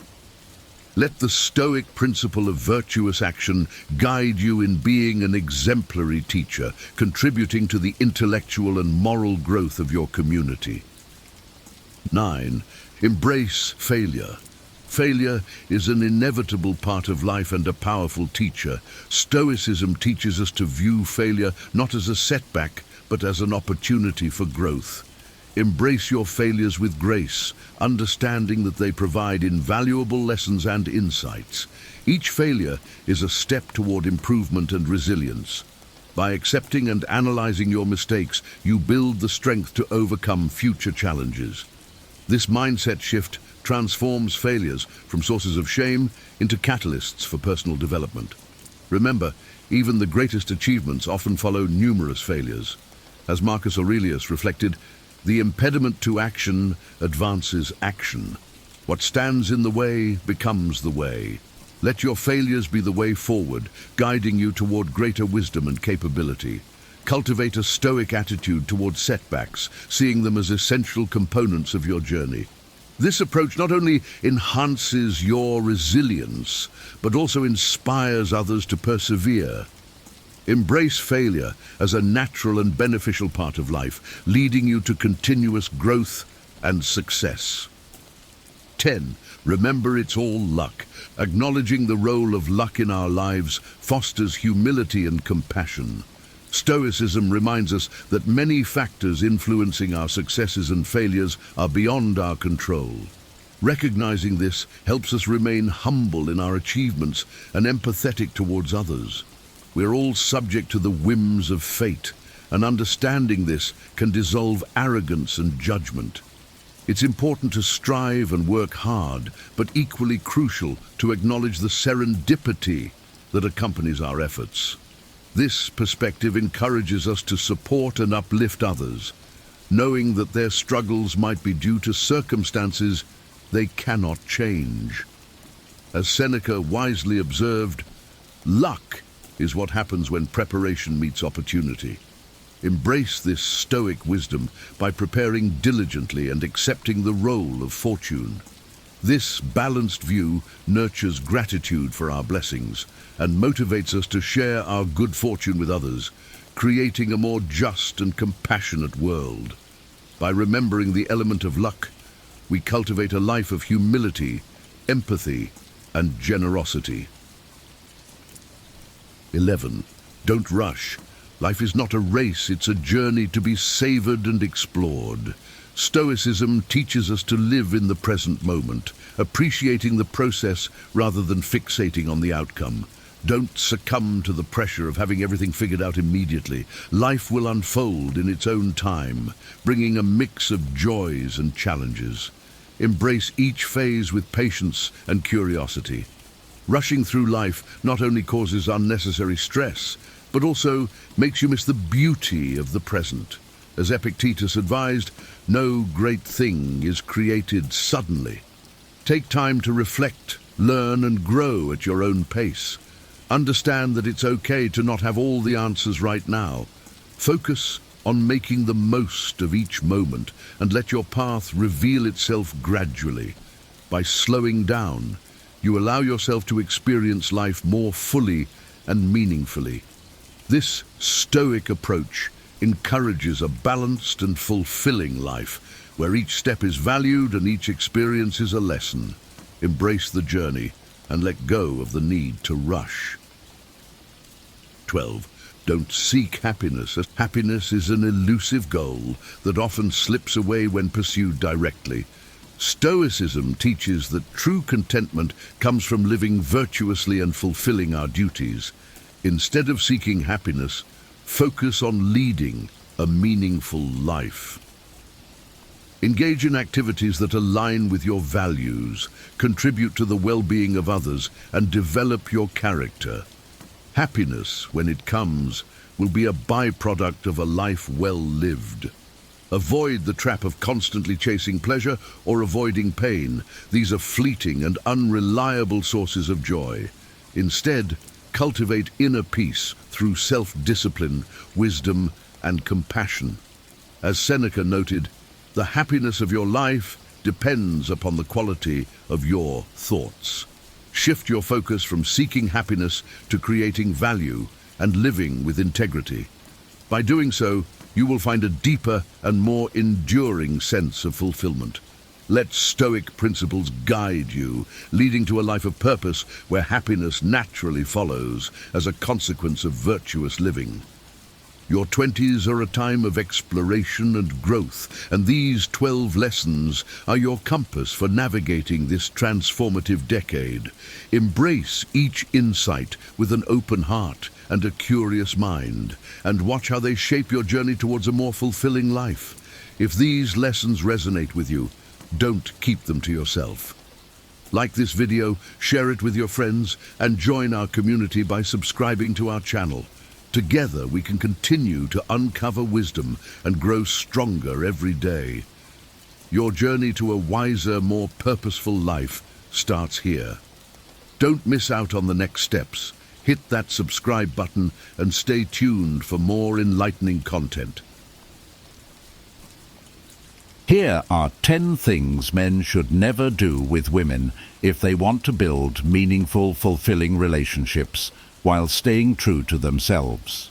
Many men unknowingly sabotage their relationships by making mistakes that erode trust, respect, and connection. Some of these actions might seem harmless or even helpful at first, but they carry long-term consequences that can be difficult to repair. These missteps don't just affect the relationship, they impact your self-respect, your confidence, and your ability to grow as an individual. What if I told you that avoiding these pitfalls could completely transform your relationships, making them healthier, stronger, and more authentic? It's not about manipulation or tactics. It's about embodying Stoic wisdom and living with purpose, dignity, and integrity. These principles aren't just for relationships, they're a blueprint for a better life. Stick with me, and you'll learn how to avoid these common mistakes while becoming the kind of man who commands respect, inspires trust, and builds deeper, more lasting connections. Whether you're in a relationship, dating, or simply reflecting on your approach to life, these 10 lessons will guide you toward a path of strength and clarity. 1. Never compromise your values for approval. I've seen it time and time again, men contorting themselves into shapes they don't even recognize to win approval. It's tragic, really, because the moment you compromise your values to please someone else, you sacrifice the very thing that makes you dependable, admirable, and, ultimately, worthy of respect. And I've been there. I've done it. I know how it feels. Let me tell you a story. There was a time in my life when I tried to mold myself to fit someone else's expectations. I muted my opinions, ignored my instincts, and told myself I was being understanding. But deep down I knew the truth. I wasn't standing up for what I believed in. And the worst part, I started resenting myself for it. That resentment grows. It poisons your soul bit by bit, because every time you betray your values, you erode the foundation of your character. Marcus Aurelius, a great Stoic thinker, reminds us, be tolerant with others and strict with yourself. That means you hold your standards high, not because it's easy or convenient, but because it's the right thing to do. And let's be clear. Standing by your values doesn't mean being rigid or unkind. It means having the courage to say, this is who I am, and I will not compromise my principles, no matter the cost. When you live this way, you gain something far more valuable than fleeting approval. You gain self-respect. You become someone who can be relied upon, someone who knows the weight of their word. And here's the thing. When you stand firm, you'll find that the right people gravitate toward you. They'll respect you, not in spite of your values, but because of them. That's how meaningful relationships are built, not on lies, but on truth. 2. Don't base your happiness on her actions. I've learned that when you base your happiness on someone else's actions, you hand over control of your emotional state. It's like tying your self-worth to the rise and fall of the stock market. Unstable, unpredictable, and deeply unwise. There was a time in my life when I waited anxiously for texts, sought constant reassurance, and measured my worth by how someone treated me. It was exhausting, and worse, it left me powerless. Epictetus, the Stoic philosopher, taught that our happiness depends on our perceptions and choices, not on external circumstances. He said, "It's not what happens to you, but how you react to it that matters." This is liberating if you let it be. It means that no one, not even someone you love, should dictate your emotional state. You're the one in charge of how you interpret and respond to life. When I finally realized this, everything changed. I started focusing on what I could control: my thoughts, my actions, and my sense of purpose. If she was upset, I didn't let it derail my day. I offered support without absorbing the chaos. If she didn't respond the way I hoped, I reminded myself that my value wasn't diminished by her silence. This doesn't mean you stop caring. It means you care wisely. You stop clinging to the idea that your happiness hinges on anyone else. And here's the paradox. When you no longer rely on someone to make you happy, you become more attractive, more centered, and more capable of giving love freely. Why? Because you're not grasping for it. You've built your foundation on something far sturdier, your own inner stability. 3. Avoid begging for attention or love. There's a quiet desperation in begging for love or attention. I've been there, and it's a humiliating place to be. You tell yourself that if you just try harder, say the right thing, or give more, they'll finally see your worth. But here's the truth. Love that needs to be begged for isn't love at all. It's a transaction, and a one-sided one at that. The Stoics would urge us to approach relationships with dignity and self-respect. Seneca once wrote, "A good character is the only guarantee of everlasting carefree happiness." Begging, on the other hand, is the opposite of good character. It's a sign that you've abandoned your own sense of worth in the hope that someone else will validate you. When I stopped chasing validation, I found something surprising. The people worth having in my life were drawn to me naturally. They didn't need convincing or pleading. And the others? They faded away, leaving room for healthier connections. It was a painful but necessary lesson. Begging devalues you in their eyes and in your own. Love that's given freely without coercion or desperation is the only kind that lasts. By standing firm, you show the world and yourself that you're worthy of respect and that you'll settle for nothing less. 4. Don't lose yourself in the relationship. It's easy to lose yourself in a relationship, especially when love is new and intoxicating. You start neglecting your hobbies, your friends, and even your goals, thinking you're being a good partner. But I've learned that sacrificing too much of yourself doesn't lead to closeness. It leads to resentment, both from you and the other person. A Stoic man knows that self-mastery is essential. Marcus Aurelius said, "The soul becomes dyed with the color of its thoughts." If you're constantly focused on someone else's needs at the expense of your own, you lose your sense of individuality and purpose. And without that, what do you truly have to offer? I once put all my energy into making a relationship work, believing that if I just gave enough, everything would be perfect. But in doing so, I stopped pursuing my own interests. Over time, I realized I wasn't just losing myself, I was becoming less attractive to my partner. When I finally started reclaiming my time, passions, and goals, the dynamic shifted. I was no longer dependent on the relationship for my sense of identity, and that made all the difference. The strongest relationships are built on mutual respect and individuality. Keep your foundation intact, or you'll have nothing solid to stand on when the storms come. 5. Avoid overreacting or acting out of jealousy. Jealousy is a powerful emotion, and if left unchecked, it can destroy even the strongest relationships. I've felt its sting, the burning need to control, to know, to question. But here's the thing. Jealousy isn't about the other person. It's about your own insecurity and fear. Epictetus taught, "If you want to improve, be content to be thought foolish and stupid, What he meant is that you need to accept what you cannot control and focus on mastering your own reactions.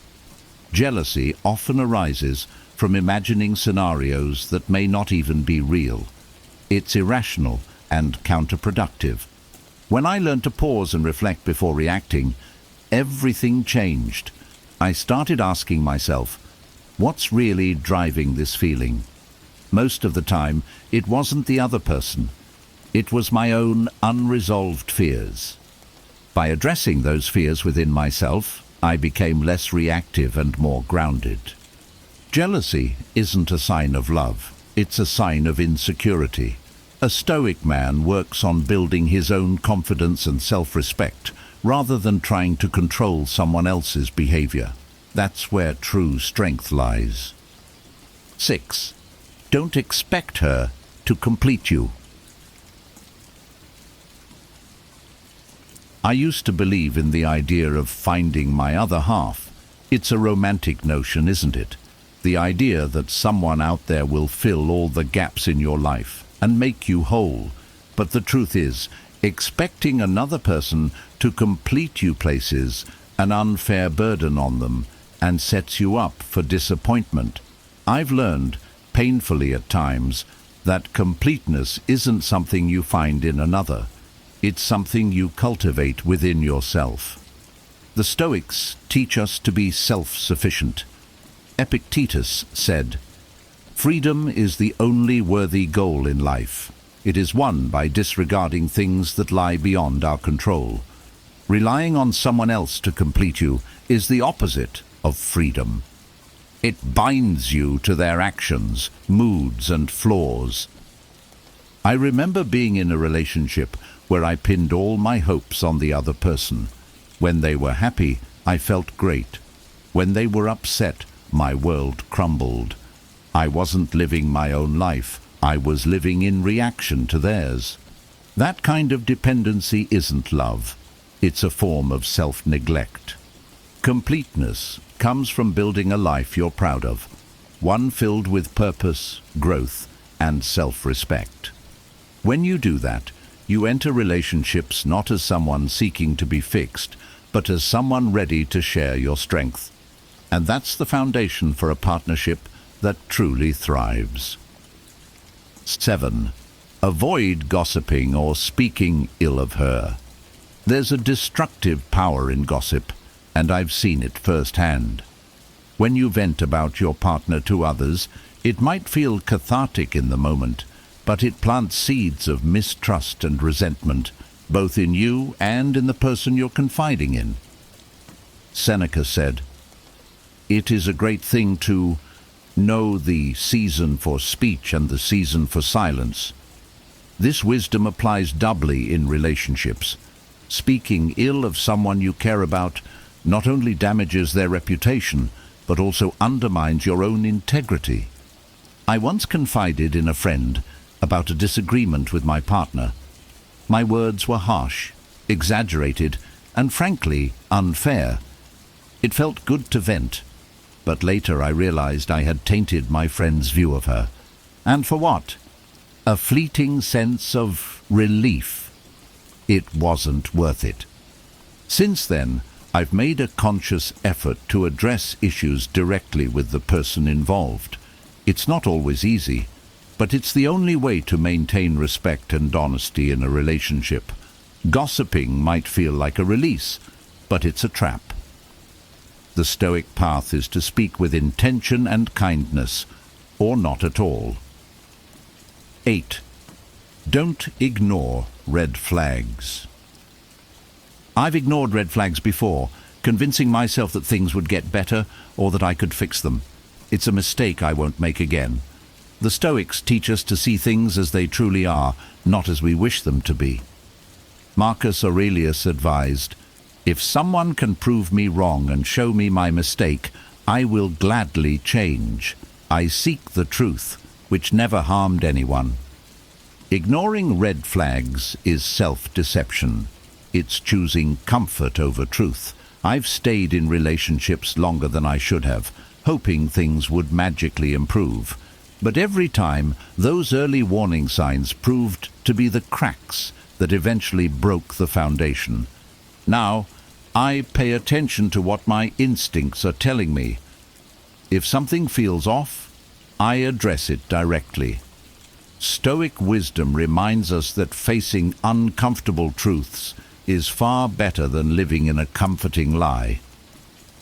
A healthy relationship is built on mutual respect, honesty, and alignment, not on wishful thinking. 9. Don't try to control her. Control is an illusion. I learned this the hard way. In my younger years, I thought that if I could just manage the details, her choices, her time, her interactions, I could create the perfect relationship. But all I did was create tension and drive a wedge between us. Epictetus reminds us, some things are up to us and some things are not. A person's thoughts, feelings, and actions are theirs alone. Trying to control them is a violation of their autonomy and an act of fear, not love. When I let go of this need for control, I discovered something unexpected: freedom, not just for her, but for me. By focusing on what I could control, my own thoughts and actions, I became a better partner. I wasn't fixated on micromanaging her life. I was building my own. A relationship thrives on trust and mutual respect. Trying to control someone isn't love, it's insecurity in disguise. The Stoic path is to focus on yourself and trust the process. 10. Avoid complaining about your circumstances. I used to complain about everything: how unfair life was, how misunderstood I felt, how difficult relationships could be. But the Stoics have no patience for complaining. Marcus Aurelius said, "You have power over your mind, not outside events. Realize this, and you will find strength." Complaining changes nothing. It only amplifies your frustration and weakens your resolve. I realized that every minute spent complaining was a minute I could have used to take action or change my perspective. When I stopped whining and started reflecting, I found solutions where I once saw only problems. Now, instead of complaining, I ask myself, what can I do about this? If the answer is nothing, I let it go. If the answer is something, I act. This shift has transformed my relationships and my life. Complaining is easy, but growth requires effort. The Stoic way is to channel your energy into what you can change and accept what you cannot. And there you have it. 10 things men should never do with women if they want to build authentic, meaningful relationships while staying true to themselves. Each of these principles, rooted in Stoic wisdom, is not just about improving your relationships, but also about growing into a stronger, more grounded version of yourself. Remember, relationships thrive when built on mutual respect, clear boundaries, and unwavering integrity. By avoiding these common mistakes, you're not only setting a higher standard for yourself, but also for the relationships you choose to nurture. If this video resonated with you, don't forget to like and subscribe for more insights like this. Your support helps us reach more people who, just like you, are striving for growth and wisdom in their lives. I'd love to hear your thoughts. What stood out to you the most? Are there any lessons you've learned in your own relationships that you'd like to share? Drop your comments below, and let's keep the conversation going. Your takeaways might inspire someone else. Thank you for watching, and I'll see you in the next video. Stay wise. Here are 10 powerful ways to pull yourself out of depression and start feeling alive again, backed by real examples and practical advice you can use right now. Depression can feel like a heavy fog, making it hard to see a way forward. But what if I told you that a few small changes, like taking just 5 minutes a day to focus on your breathing or stepping outside for a simple walk, could start lifting that fog. These aren't abstract ideas, they're actionable, proven strategies that have helped thousands. Here's the twist. Not all solutions are obvious. Did you know that helping someone else could help you heal faster? Or that limiting social media can do wonders for your mental clarity? These insights might challenge what you think you know about recovery. This isn't just about feeling better. It's about taking back control, one step at a time. Whether it's establishing a simple daily routine, connecting with people who care, or practicing gratitude in small ways, these strategies work together to rebuild your emotional foundation. Stay with me, because by the end of this video, you'll have practical tools and real hope to tackle depression head-on. Let's dive in. 1. Practice mindfulness daily. Mindfulness is one of the most powerful tools to combat depression, and its beauty lies in its simplicity.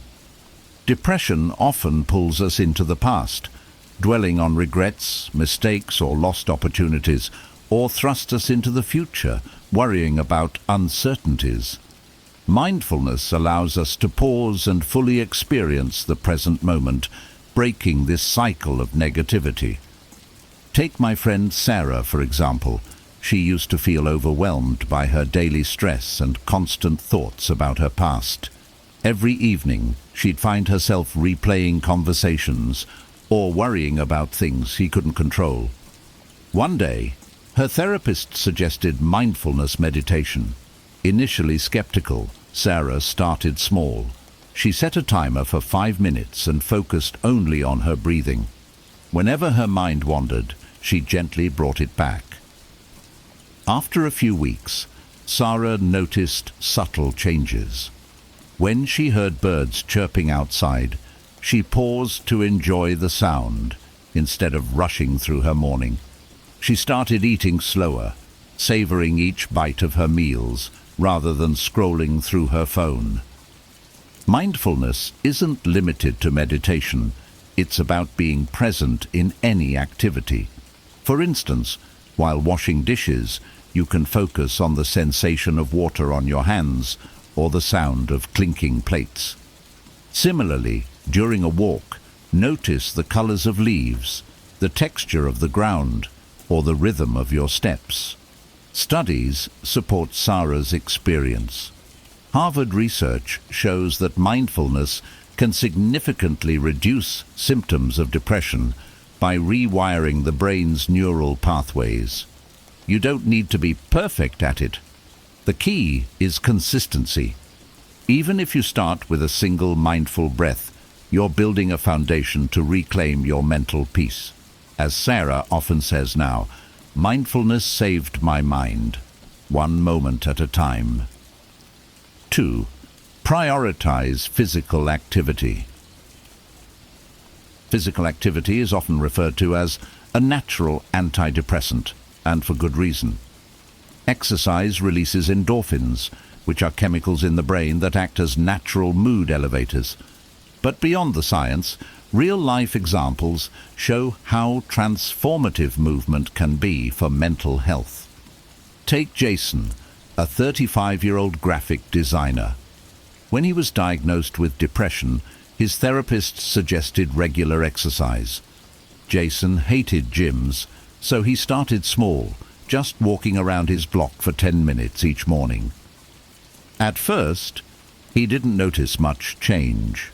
But after a week, he realized his mornings felt a little less heavy, and he was more energized for work. Encouraged, Jason gradually increased his walks to 30 minutes. Over time, he even started jogging and later joined a local running group. The camaraderie of exercising with others added a social element that further lifted his spirits. Today, Jason credits those morning walks with kickstarting his journey out of depression. Physical activity doesn't have to mean grueling workouts or hitting the gym. It's about finding what works for you. Yoga can be a gentle way to combine movement with mindfulness. Dancing to your favorite songs in your living room can be both fun and therapeutic. Even household chores like gardening or cleaning count as physical activity. Scientific studies show that as little as 20 minutes of exercise 3 times a week can significantly reduce depressive symptoms. If motivation is an issue, consider pairing the activity with something enjoyable. For example, walk in a park while listening to an audiobook or podcast you love. The key is to start small and be consistent. Just like Jason, you might find that those initial steps, literally and figuratively, are the start of a powerful journey toward reclaiming your joy and energy. 3. Connect with trusted people. Depression often convinces us that we're alone, but reaching out to trusted people can be a lifeline. Talking about your struggles, even briefly, can make you feel less isolated and create space for support and understanding. Consider Maria, a single mother who struggled with depression after losing her job. She felt ashamed and withdrew from her friends and family, thinking they wouldn't understand. One evening, overwhelmed by her thoughts, she called her best friend, Anna. Although Maria was hesitant to share everything, she simply said, "I'm not okay." To Maria's surprise, Anna didn't judge or offer unsolicited advice. She listened. That conversation became a turning point. Anna encouraged Maria to meet up weekly, even if just for coffee or a walk. Slowly, Maria began to feel less burdened, knowing someone cared. Sometimes it's not about solving problems, but having someone hold space for your emotions. Reaching out doesn't have to be a grand gesture. A simple message like, "Can we talk? I'm having a tough time," can open doors to meaningful connections. If you don't feel comfortable talking to friends or family, consider joining support groups or connecting with a therapist. For example, John, a software engineer battling depression, found solace in an online community where members shared their struggles anonymously. Knowing he wasn't alone gave him hope and strength. Research confirms the healing power of human connection. According to studies, social support significantly reduces depressive symptoms and increases resilience. Even small interactions, a smile, a kind word, or a shared moment, can make a difference. Remember, you're not a burden. The people who care about you want to help, just as you would for them. Take the first step, like Maria did, and you might find that opening up creates the light you've been seeking in the darkness. 4. Establish a routine. Depression can disrupt daily life, making even the simplest tasks feel overwhelming. Establishing a routine provides structure and stability, giving you a sense of purpose and control when everything feels chaotic. For example, David, a college student, found himself spiraling into depression after failing a semester. His days blurred together. He'd sleep until noon, skip meals, and spend hours scrolling on his phone. His therapist suggested building a simple daily routine to regain a sense of normalcy. David started small. He committed to waking up at 7:30 a.m. each day and making his bed. These small wins gave him a sense of accomplishment. Next, he added specific times for meals, study sessions, and exercise. He even set aside 15 minutes each night to reflect on his day in a journal. Initially, it was hard for David to stick to his routine. Some days, he felt too drained to complete every task, but he reminded himself that progress, not perfection, was the goal. Over time, his routine became second nature, and the predictability helped reduce his feelings of aimlessness. Routines don't have to be rigid. The key is to create a structure that feels achievable. For instance, you might start your day with 3 simple tasks. Make your bed, have a healthy breakfast, and spend 10 minutes doing something calming like reading or stretching. Even if depression makes it hard to stick to your routine every day, showing up for yourself in small ways can create momentum. Research shows that routines can improve mental health by reducing decision fatigue and fostering a sense of achievement. David often says now, "Building a routine gave me back my days and eventually my life." By starting small and being kind to yourself, you too can create a roadmap out of depression. 5. Nourish your body. What you eat directly impacts how you feel. Depression can make it tempting to reach for sugary snacks, processed foods, or skip meals altogether. But nourishing your body with the right foods can uplift your mood and provide the energy you need to combat depressive symptoms. Emma, a marketing executive, learned this firsthand. She used to rely on fast food and caffeine during her long workdays, especially when she felt low.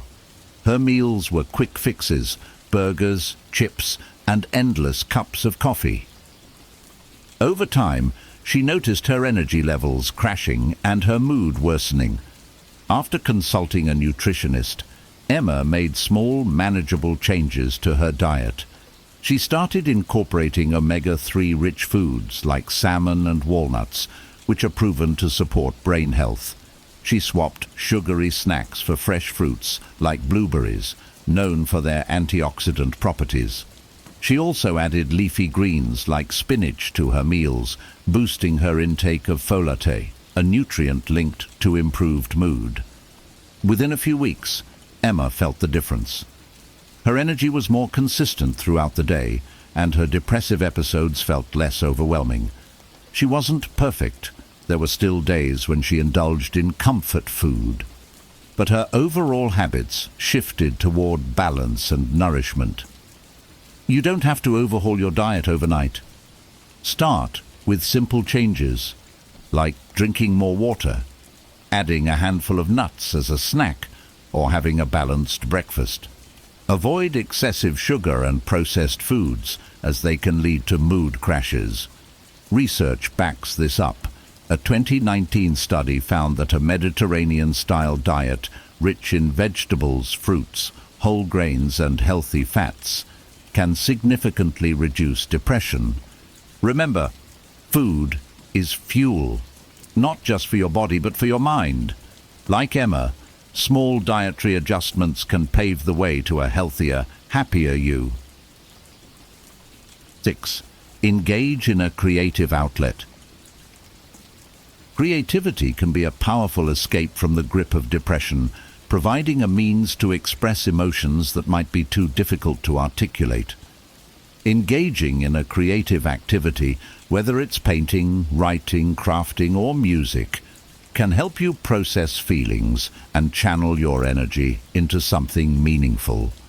Consider Mark, a middle school teacher who battled depression after losing his father. Overwhelmed by grief and unable to open up to anyone, Mark felt stuck in a cycle of sadness and detachment.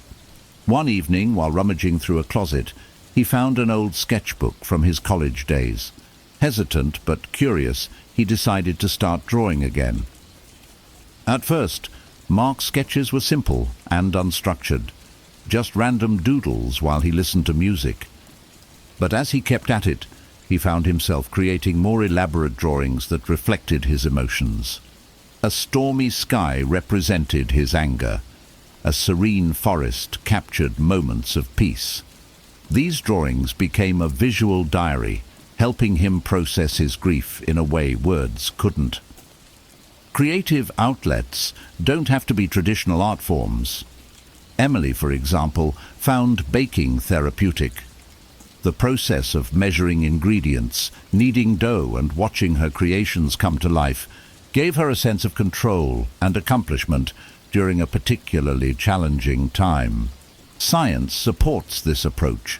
Studies show that creative activities reduce stress and increase dopamine levels, which play a role in mood regulation. You don't have to be an artist or a chef. Creativity is personal and doesn't require perfection. Start with something simple. Write a poem, knit a scarf, or even color in a coloring book. Like Mark, you may find that expressing yourself creatively not only relieves depressive symptoms, but also reignites a sense of purpose and joy. 7. Practice gratitude. Depression often clouds our perspective, making it hard to see the positives in life. Practicing gratitude can help shift your focus from what's wrong to what's right, even in small ways.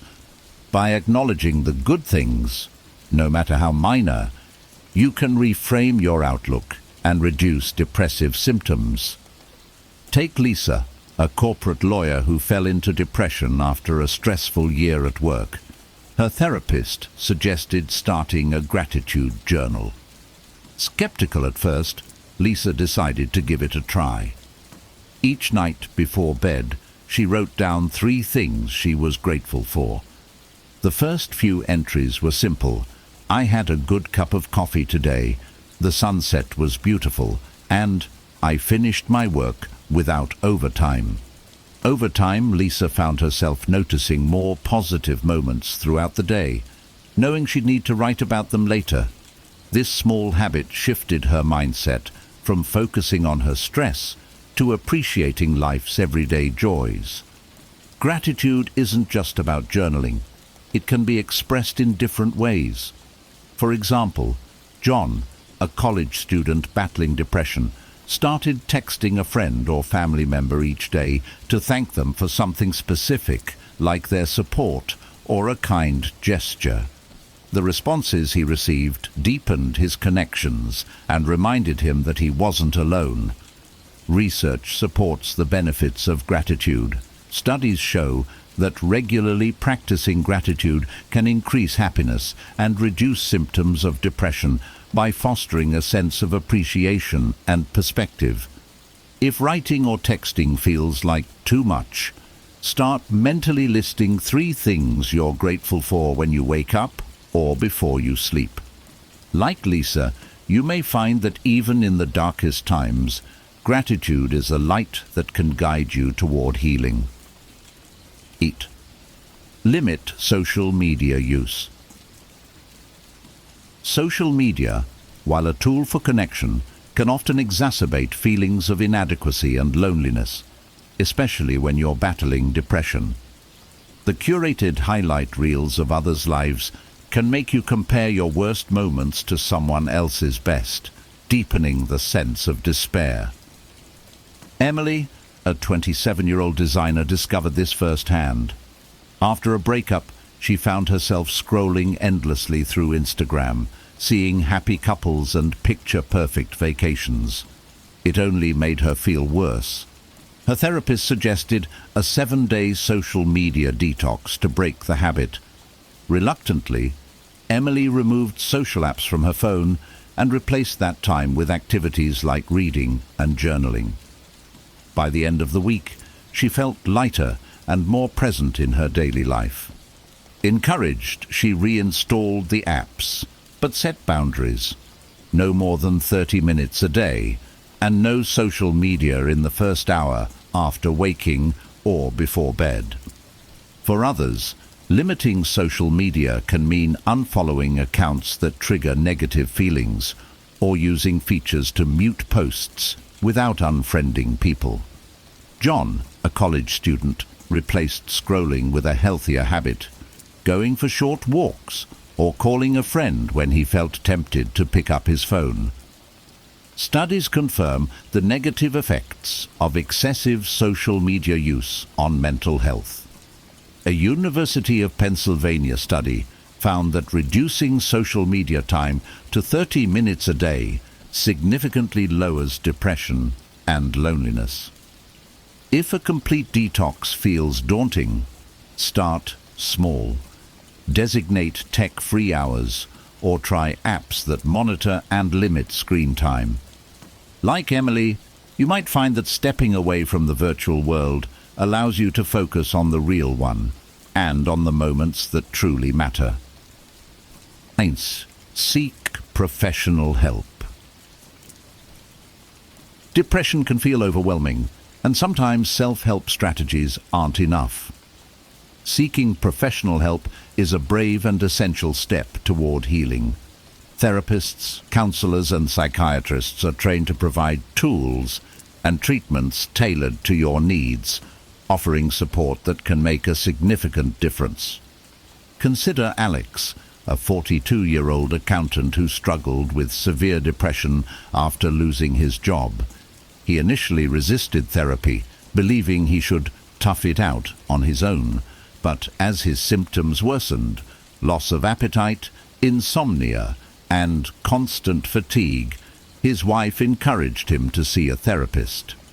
Alex began weekly sessions with a cognitive behavioral therapist who helped him identify and challenge his negative thought patterns. Through therapy, Alex realized that his self-worth wasn't tied to his career, and he developed healthier coping mechanisms. His therapist also suggested he consult a psychiatrist who prescribed medication to help stabilize his mood while he worked through his challenges. Professional help isn't one size fits all. For some, therapy alone may suffice. For others, a combination of therapy and medication might be necessary. There are also different types of therapy, such as cognitive behavioral therapy, CBT, interpersonal therapy, IPT, or mindfulness-based cognitive therapy, MBCT, each designed to address specific aspects of depression. If cost is a concern, consider community clinics, sliding scale fees, or teletherapy options, which often cost less. Hotlines and support groups can also be valuable resources when immediate help is needed. Remember, seeking help is not a sign of weakness. It's an act of courage and self-care. Just as you'd visit a doctor for a broken bone, reaching out for mental health support is taking the first step toward recovery. Like Alex, you might find that professional guidance becomes a turning point in reclaiming your life. 10. Volunteer or help others. One of the most surprising ways to alleviate depression is to focus on helping others. Shifting attention outward creates a sense of purpose, builds connections, and often brings unexpected joy. Take Priya, a 29-year-old teacher who fell into depression after a painful breakup. She felt stuck in a cycle of self-pity and loneliness. At the suggestion of a friend, Priya began volunteering at a local animal shelter. Initially, it was just a way to fill her weekends, but as she spent time caring for abandoned animals, she noticed a change in herself. Walking dogs, cleaning kennels, and seeing animals find new homes gave Priya a sense of accomplishment. Her depression didn't disappear overnight, but the act of helping beings who needed her made her feel valuable again. Helping others doesn't always require a formal commitment. Simple acts like cooking a meal for a neighbor, mentoring someone younger, or even being a listening ear to a friend in need can have a profound impact. For instance, Raj, an engineer, started tutoring underprivileged kids in math after feeling disconnected in his life. Seeing the children succeed gave him a sense of fulfillment he hadn't felt in years. Research backs up these experiences. Studies show that acts of kindness and volunteering not only boost the well-being of the recipient, but also enhance the giver's mental health by activating the brain's reward systems. If you're unsure where to start, think about causes that resonate with you. Love animals? Volunteer at a shelter? Enjoy gardening? Join a community project? Even online opportunities like mentoring or supporting a charity can make a difference. As Priya often reflects, when I started helping others, I unknowingly helped myself. It reminded me that even in my darkness, I could be a light for someone else. Depression can feel like an insurmountable challenge, But the truth is, even the smallest steps can lead to big changes. Whether you choose to practice mindfulness, start a gratitude journal, or reconnect with loved ones, these strategies can help you reclaim your life, one day at a time. If you found these 10 powerful ways helpful, don't keep them to yourself. Share this video with someone who might need it. And if you haven't already, hit the like button to let us know this content resonated with you. Don't forget to subscribe for more actionable advice to improve your life and boost your mental well-being. I'd love to hear your thoughts and takeaways. What resonated with you the most? Have you tried any of these strategies, or do you have others to share? Drop your comments below and let's start a conversation. Remember, you're not alone in this. You have the strength to overcome, and every step forward matters. See you in the next video. 12 Stoic principles to master the art of not caring and letting go. Imagine this. You're scrolling through social media, bombarded by a never-ending stream of updates, likes, and comments. You feel the weight of the world's expectations, wondering why you can't just let things go and care a little less about every trivial matter.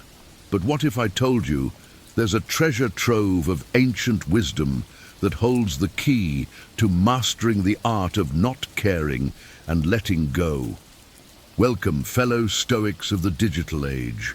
You've stumbled upon a golden treasure. No, not the latest viral meme or trending video, but timeless principles from some of history's greatest thinkers. Long before the chaos of our modern world, the Stoics lived by teachings that can guide our smartphone-filled, caffeine-driven lives. In this video, we'll explore 12 Stoic principles that are so refreshing, they might just be the antidote to the 21st century hustle. Get ready to uncover pearls of wisdom that will transform how you navigate life's challenges, helping you find peace amidst the chaos. And hey, if you're eager to discover more of these timeless insights, don't forget to subscribe and hit that notification bell. Now let's dive into the enlightening world of Stoicism and learn how to keep calm and carry on with grace and resilience. Number 1. Reflect, review, and realign. In the rush of our daily lives, we often overlook the importance of self-reflection. Yet, as Marcus Aurelius wisely noted, the happiness of your life depends upon the quality of your thoughts. Taking time to reflect on our actions, decisions, and their outcomes allows us to understand ourselves better. Regular introspection acts as a mirror for our souls, revealing patterns that either aid or hinder our growth. By reviewing our actions and thoughts, we can realign our paths, making necessary adjustments to lead a more fulfilled and intentional life. This practice isn't about dwelling on past mistakes, but learning from them, celebrating small victories, and continuously evolving. In a world that seldom grants us pauses, embracing reflection can be our secret to inner peace and true contentment. Number 2, accept change as nature's course. Change is the only constant in life, yet we often resist it, clinging to the familiar. Epictetus, a revered Stoic philosopher, reminds us, it's not what happens to you, but how you react to it that matters. Life's nature is evolution, and every change, whether a job switch, a breakup, or a move, adds a unique brushstroke to the canvas of our existence. By accepting change as part of nature's course, we free ourselves from unnecessary suffering. Embracing life's fluidity and unpredictability allows us to flow with it rather than fight against it. This acceptance doesn't mean passive resignation, but an active engagement with life's ever-shifting landscape, finding growth and opportunities in every twist and turn. Number 3, control. What's within, release what's without. Imagine this, it's a rainy Tuesday morning and your cat knocks over your freshly brewed cup of tea. The old you might have fumed, blaming the universe for conspiring against you, but consider Seneca's wisdom. We suffer more in imagination than in reality. The truth is, things happen, tea spills, cats are mischievous. What's within our control? Our reactions. Instead of letting our imagination paint a gloomy day ahead, we can choose to laugh it off and brew another cup. The world will keep throwing curveballs, but the power of our reactions is entirely ours. By focusing on what we can control, our thoughts, actions and responses, we can navigate life's challenges with grace and resilience. Number 4, detach from external validation. In today's hyper-connected world, it's easy to get hooked on external validation. Every like, share and comment becomes a measure of our self-worth. But as Epictetus wisely said, man is not worried by real problems so much as by his imagined anxieties about real problems. It's strange that tiny icons on a screen can dictate our mood and sense of self. Stoicism urges us to seek validation from within. Our worth should be measured by our values, actions and character, not by online clout.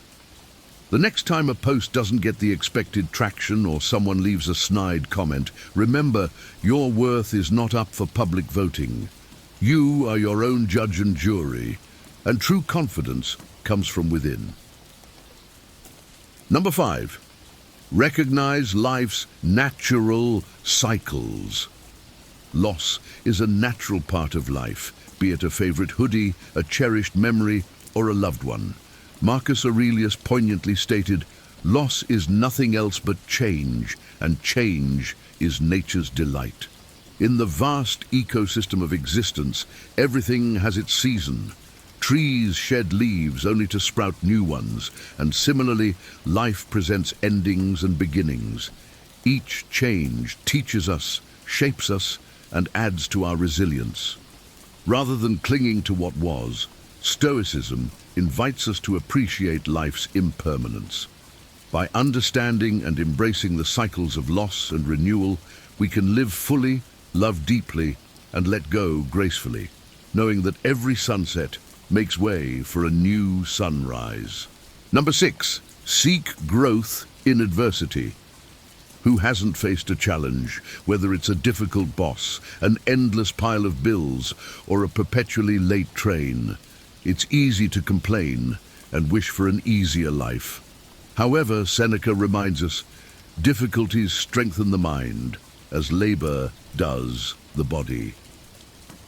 Challenges are life's personal gym sessions for our souls. When we encounter hurdles, instead of asking, "Why me?" we should ponder, "What is this teaching me?" Every adversity carries a lesson and a potential for growth. It's all a matter of perspective. By viewing difficulties as opportunities to strengthen our character and resilience, we can approach life with a mindset ready to say, "Bring it on." Number 7, be of service to others. Stoicism isn't just about personal enlightenment, it's also about uplifting the community. Seneca reminds us we are all bound together in a partnership. By helping others, we not only enrich their lives, but also add meaning to our own. Whether it's assisting a neighbor, volunteering, or simply being there for a friend, every act of kindness reverberates in the universe. Stoicism teaches that true fulfillment comes from being of service to others. It's not just about thriving solo, but about elevating those around us. In helping others, we find purpose and forge deeper connections, enhancing both our lives and the lives of those we touch. Number 8, cultivate inner riches. In an age dominated by opulent Instagram feeds and constant displays of affluence, it's easy to equate happiness with material gains. Yet, Seneca wisely observed, it's not the man who has too little, but the man who craves more that is poor. True wealth isn't about the latest gadgets or designer labels. It's about the contentment of the soul, the richness of experiences, and the treasure of memories. Stoicism reminds us that while it's okay to enjoy life's luxuries, we shouldn't be enslaved by them. In the end, it's the stories we've woven, not the possessions we've accumulated, that truly matter. By cultivating inner riches, we find lasting fulfillment and peace. Number 9, understand and accept fate. Life, with its myriad complexities, is a blend of our efforts and the universe's designs.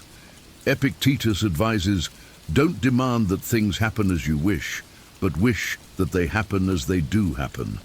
Sometimes, despite our best efforts, outcomes don't align with our expectations. Instead of being bogged down by what didn't go as planned, Stoicism nudges us to embrace what is on our plate. Acceptance of fate doesn't mean passivity.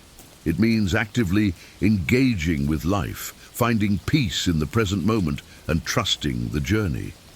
Often, the most captivating stories emerge from the most unexpected turns, and embracing fate allows us to navigate these twists with grace. Number 10, embrace the present moment. In our fast-paced world, with notifications binging every second, we often miss the beauty of the present. Marcus Aurelius wisely advised, do not let the future disturb you, for you will arrive there if you nurture your present. We spend so much time lost in thoughts about tomorrow's tasks or past regrets that we forget to live in the now. Being present isn't just about paying attention, it's about truly experiencing life. Savor your meals, listen to your friends, and feel the wind on your face. Let go of yesterday's regrets and tomorrow's anxieties. In the grand tapestry of life, it's the little moments stitched together that define our happiness. Number 11, focus on personal growth. Continuous learning and self-improvement are at the heart of a fulfilled life. The Stoics teach us that personal growth is a lifelong journey. By constantly seeking knowledge, honing our skills, and reflecting on our experiences, we become better equipped to handle life's challenges. This focus on growth isn't about perfection, but about progress. It's about becoming a better version of ourselves each day. Embrace the opportunities for learning that life presents, whether through successes or failures. By prioritizing personal development, we cultivate resilience, wisdom, and a deeper sense of purpose. Number 12, practice gratitude. In the pursuit of more, we often forget to appreciate what we already have. Practicing gratitude shifts our focus from what's lacking to what's abundant in our lives. As Seneca observed, it is not the man who has too little, but the man who craves more that is poor. By regularly expressing thankfulness for our blessings, we foster a positive outlook and inner peace. Gratitude is a powerful antidote to dissatisfaction and envy. It reminds us of the richness of our experiences and the people who make our lives meaningful. Make it a habit to reflect on and express gratitude daily, and watch as your perspective transforms. As we draw the curtain on this enlightening journey through the hallowed halls of Stoicism, take a moment to reflect on the timeless wisdom you've just encountered. These ancient principles, though forged in a different era, fit seamlessly into our frantic modern lives, proving that some truths are truly eternal. Now, I have a challenge for you. In the comments below, share which of these Stoic gems resonated with you the most. Did Seneca's profound insight strike a chord, or did Marcus Aurelius feel like your newfound confidant? Let's spark a conversation and learn from each other, deepening our understanding and appreciation of these teachings. As we draw the curtain on this enlightening journey through the hallowed halls of Stoicism, take a moment to reflect on the timeless wisdom you've just encountered. These ancient principles, though forged in a different era, fit seamlessly into our frantic modern lives, proving that some truths are truly eternal. Now, I have a challenge for you. In the comments below, share which of these Stoic gems resonated with you the most. Did Seneca's profound insights strike a chord, or did Marcus Aurelius feel like your newfound confidant? Let's spark a conversation and learn from each other, deepening our understanding and appreciation of these teachings. Hey there! I'm excited to share some transformative Stoic principles that have helped me build confidence and resilience. Practicing Stoicism isn't about suppressing emotions. It's about learning to respond thoughtfully to life's challenges and focusing on what truly matters. I've found that real confidence doesn't come from external achievements or others' approval. It's built by aligning my actions with my values and staying resilient in the face of setbacks. In this journey, I've discovered key practices like cultivating a positive mindset, focusing on priorities, and building self-discipline. These Stoic lessons have helped me stay grounded, motivated, and clear in my purpose. I hope these ideas inspire you to develop your inner strength and approach life's challenges with confidence and calm. Let's dive in. 1. Cultivating a positive mindset. A positive mindset is foundational for navigating life's challenges with resilience and confidence. Stoicism teaches that while we cannot control external events, we can control our interpretations of them. This mental flexibility allows us to choose a constructive, optimistic outlook in the face of adversity. As Epictetus famously said, "It's not what happens to you, but how you react to it that matters." This insight reminds me that confidence is not about having an ideal life, but about shaping my response to whatever life presents. Before adopting this Stoic principle, I often let negative thoughts dictate my mood and reactions. Worries about failure, self-doubt, and what others thought of me would cloud my mind, weakening my confidence. Stoicism's emphasis on controlling thoughts encouraged me to start reframing how I interpret setbacks, mistakes, or uncertainties. This shift has been transformative, empowering me to view life through a lens of growth rather than limitation. Now, I see challenges as opportunities to strengthen my resilience rather than as threats to my confidence. One of the Stoic practices that has helped me build a positive mindset is the art of reframing. Reframing involves consciously adjusting our perspective on situations, particularly those that seem negative or daunting. For example, instead of viewing a mistake as a failure, I now try to see it as a valuable lesson. This approach has helped me redefine challenges as steps in my journey towards self-improvement, not as measures of my worth or success. By choosing constructive interpretations, I cultivate resilience and confidence, even when things don't go as planned. To make positivity a habit, I integrate daily affirmations and self-reflection exercises. Each morning, I set aside a few moments to affirm my strengths, my goals, and my ability to handle life's unpredictabilities. This practice doesn't just lift my spirits. It reinforces a mindset rooted in optimism and possibility. Self-reflection in the evening, where I review my actions, thoughts, and responses to the day's events, further strengthens this habit. Through these exercises, I gain insight into my thought patterns, helping me correct negative thinking and reinforce positive interpretations. The benefits of a positive mindset extend beyond immediate reactions to setbacks. I've found that it fosters a more balanced approach to all of life's interactions. When faced with criticism, instead of reacting defensively, I now see it as an opportunity to learn and grow. when uncertainty arises, I remind myself that challenges are a natural part of life's journey. This change has shifted my focus from avoiding difficulties to embracing them. And with each encounter, I feel my confidence deepen.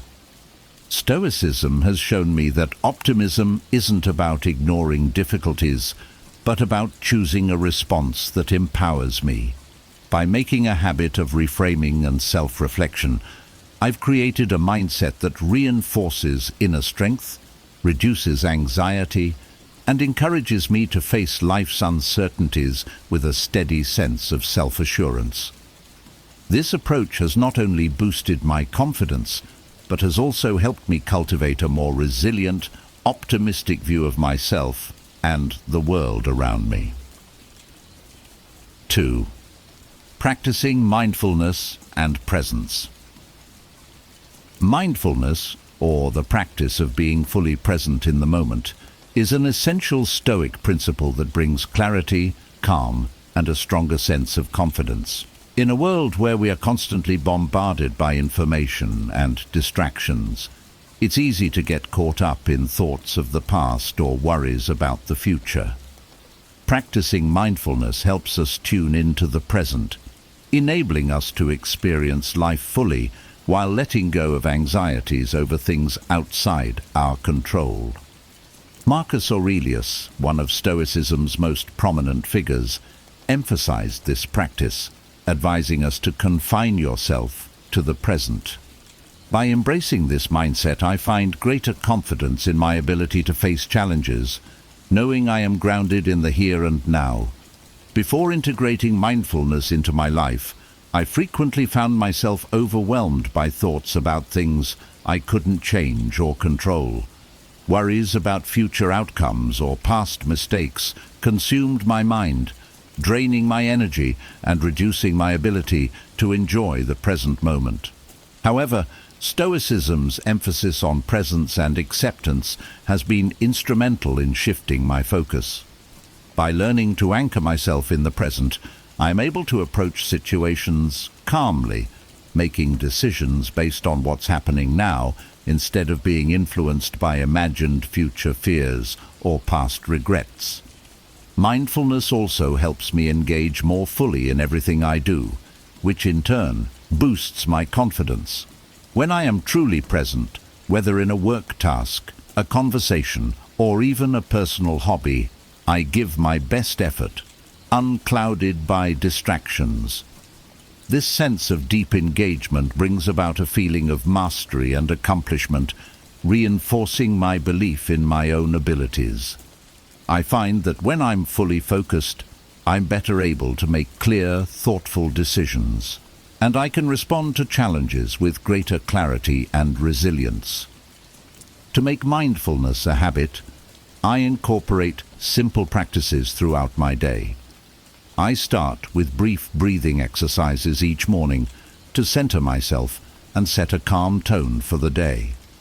Whenever I feel my mind drifting, I use my breath as an anchor to bring me back to the present.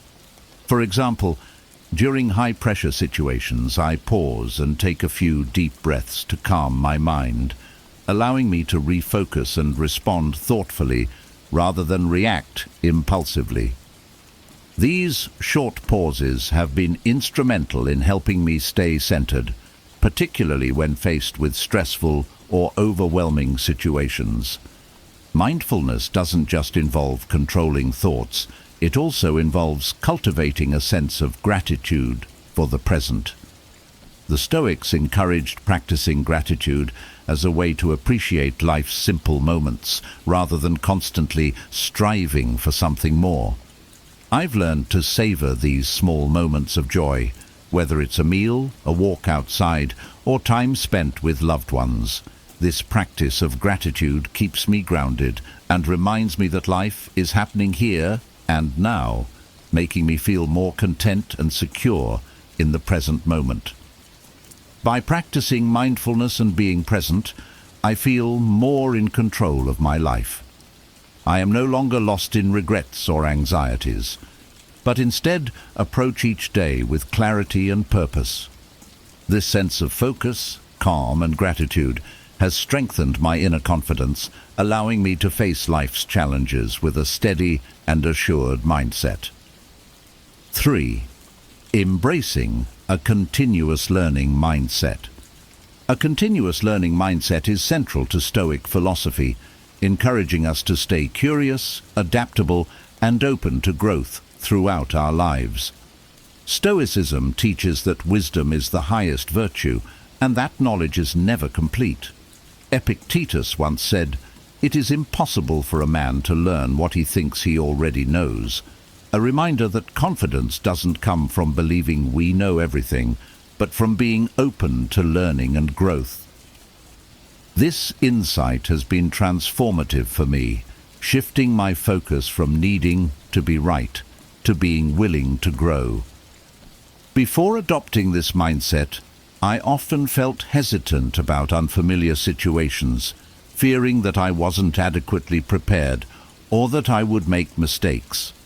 But by embracing Stoicism's principles, I've reframed my view of learning from something that only happens in formal settings to something continuous and embedded in daily life. I no longer see unfamiliar situations as tests of my abilities. Instead, I see them as opportunities to expand my understanding and resilience. Each new experience or challenge, whether successful or not, adds to my personal growth. This learning mindset has freed me from the pressure of perfectionism. Instead of fearing mistakes, I now view them as essential steps on the path to improvement. The Stoics believed that failure and setbacks were among life's greatest teachers, helping us build resilience and adaptability. Seneca advised, "Difficulties strengthen the mind, as labor does the body." By embracing this philosophy, I feel less discouraged by challenges or failures, understanding that each one contributes to my growth and makes me more capable in the future. To cultivate this mindset, I actively seek new experiences and knowledge, whether through reading, engaging in discussions, or trying new activities. For instance, I set a personal goal to learn something new each day, no matter how small it may be. This could be a new concept, a skill, or even a new perspective gained from a conversation. This practice reinforces that growth is always within reach, and that my confidence is built on my adaptability and willingness to learn, rather than on static knowledge or expertise. In addition to external learning, the Stoics emphasize the importance of self-knowledge. Marcus Aurelius advised that we should dig within, as within is the fountain of good. This reflection helps me understand my thoughts, values, and motivations more deeply, providing a foundation for genuine self-improvement. By reflecting on my actions and thoughts, I can identify areas for growth, correct negative patterns, and strengthen my character. This process has helped me see that confidence is rooted in self-awareness and the humility to acknowledge areas for improvement. Finally, a learning mindset makes me more adaptable and resilient in the face of uncertainty. Life is unpredictable, but by staying open to learning, I trust that I can handle whatever comes my way. This adaptability, rather than a rigid need to have all the answers, fosters a deep-seated confidence. In embracing lifelong learning, I build a flexible, resilient mind, ready to face challenges and grow through each experience. 4. Focusing on what matters. In today's world, it's easy to get swept up in distractions, from social media and consumer culture to the constant demands of work and personal obligations. Stoicism, however, teaches the importance of focusing on what truly matters in life.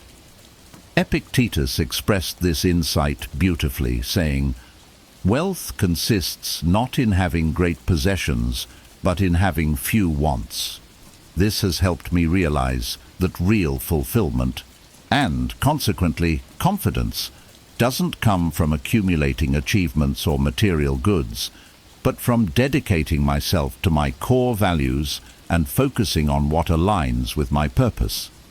Before embracing this mindset, I often found myself stretched thin, trying to meet various expectations and chase goals that didn't genuinely resonate with me.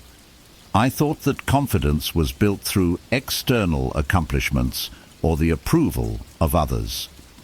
However, Stoicism has shown me that confidence grows when we prioritize what is genuinely meaningful, by identifying and committing to the things that matter most, whether they be personal growth, relationships, kindness, or creativity. I feel more grounded, secure, and intentional in my daily life.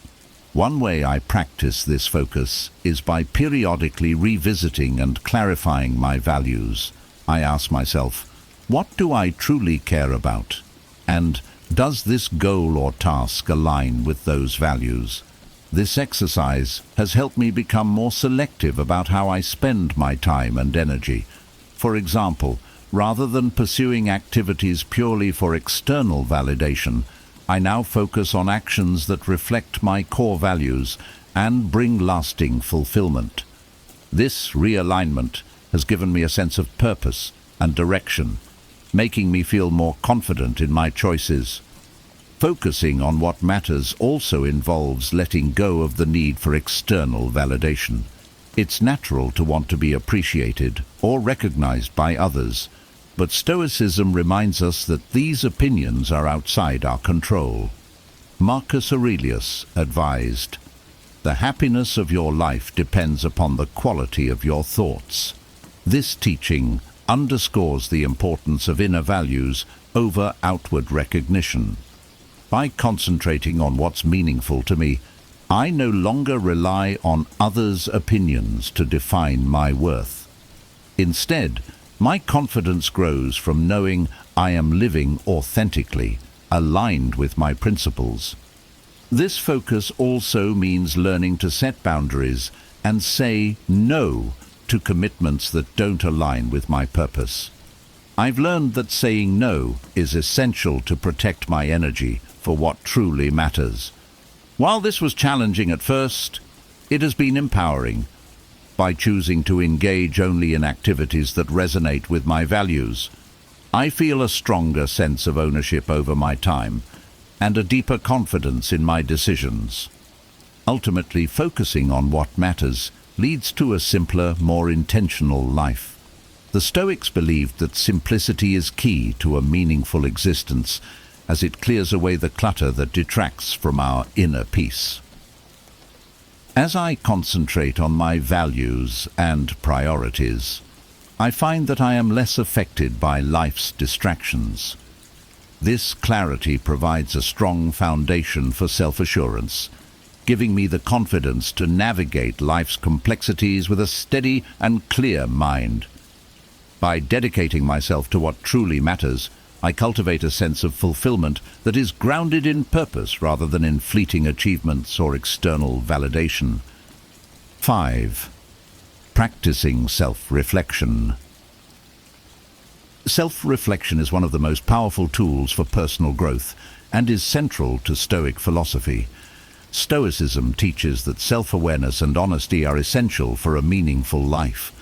The Stoics believed that by regularly examining our thoughts, actions, and motivations, we gain clarity about who we are, what we value, and where we need to improve. Seneca, a famous Stoic philosopher, recommended daily self-reflection, advising, "We should every night call ourselves to account." This practice has profoundly impacted my confidence and sense of purpose, as it helps me understand myself better and make decisions that align with my values. Before incorporating self-reflection into my routine, I often reacted impulsively to situations without considering my deeper motivations. This lack of awareness sometimes led to choices that didn't truly reflect my values, leaving me feeling disconnected or dissatisfied. Embracing self-reflection has helped me correct this tendency. By dedicating time each day to examine my actions and thoughts, I better understand my strengths, weaknesses, and the areas where I want to grow. This intentional introspection has fostered a grounded confidence as I now make choices from a place of self-awareness rather than reacting on autopilot. One of the most effective ways I practice self-reflection is through journaling. Each evening I set aside a few minutes to write about my day. What did I do well? Where did I fall short? What emotions or thoughts influenced my actions? This process is not about self-criticism, but about learning and growth. By identifying patterns in my behavior, I can actively work on improving aspects of myself that hold me back while celebrating progress in areas where I've grown. This consistent journaling practice helps me stay focused on my values and goals, reminding me of what truly matters to me. Self-reflection also allows me to catch negative patterns and reframe them constructively. For instance, if I notice that I reacted defensively in a conversation, I can explore why that happened and think of ways to respond more mindfully in the future. This practice of examining and refining my responses has improved my interactions with others and reinforced my self-confidence, as I feel more in control of my reactions and less driven by impulsive emotions. In addition to daily reflections, I find it helpful to set aside time each month to review my progress and recalibrate my goals. During these sessions, I assess how well I've aligned with my values and whether my actions support my long-term vision. This process keeps me on track and ensures that I'm growing intentionally, fostering a deeper confidence rooted in purpose and self-awareness. Self-reflection has taught me that confidence doesn't come from perfection, but from being honest about who I am and committed to becoming the best version of myself. By consistently examining my actions, thoughts, and goals, I cultivate a mindset of growth, clarity, and resilience. This ongoing journey of self-discovery and improvement builds a profound inner confidence, helping me face life's challenges with authenticity and strength. 6. Building resilience in the face of challenges. Resilience is a core Stoic principle and a fundamental quality for developing confidence. Life inevitably presents us with difficulties, setbacks, disappointments, unexpected challenges, but Stoicism teaches that true strength lies not in avoiding these obstacles, but in how we respond to them. Epictetus reminded us, "It's not what happens to you, but how you react to it that matters." This insight emphasizes that resilience is a choice, a deliberate practice of maintaining calm and control even when faced with adversity. Embracing this perspective has helped me become more adaptable and less shaken by life's unpredictable nature. Before integrating resilience into my mindset, I often felt overwhelmed by challenges and feared failure, seeing obstacles as threats to my progress. But Stoicism has taught me to view these difficulties as opportunities to grow stronger and develop my inner character. Instead of fearing setbacks, I now try to see them as necessary steps on my journey, helping me build resilience and fortifying my confidence to handle future challenges. This shift has made me less likely to give up when things get tough and has instilled in me a deeper sense of trust in my own capabilities. One way I actively build resilience is by practicing premeditatio malorum, or the premeditation of evils, a Stoic exercise that involves mentally preparing for potential challenges or setbacks. By envisioning difficulties that might arise, I can imagine my responses and consider solutions, helping me approach situations with a calm, composed attitude when they actually occur. This practice has been transformative because it removes the element of surprise from hardships, allowing me to confront them with confidence and a sense of preparedness. Additionally, I remind myself that resilience is about accepting imperfection and being okay with failure. The Stoics believed that failure is not something to fear, but a valuable teacher. Seneca wrote, "Difficulties strengthen the mind, as labor does the body." When I encounter failure, I no longer see it as a reflection of my worth, but as a temporary setback and a chance to learn. This shift in perspective has been liberating. I'm more willing to take risks, knowing that my confidence doesn't hinge on always succeeding, but on my ability to learn and grow from every experience. Resilience also involves managing emotions, especially during challenging times. I practice grounding techniques, such as deep breathing, when I feel stressed or overwhelmed. These moments of pause allow me to regain control over my reactions, helping me approach challenges with a clear mind and steady resolve.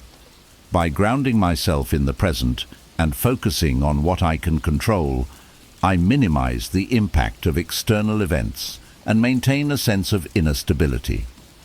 Finally, I reflect on past challenges that I've overcome, reminding myself of my strength and resilience. Reflecting on these victories, even the small ones, reinforces my confidence in my ability to handle future obstacles.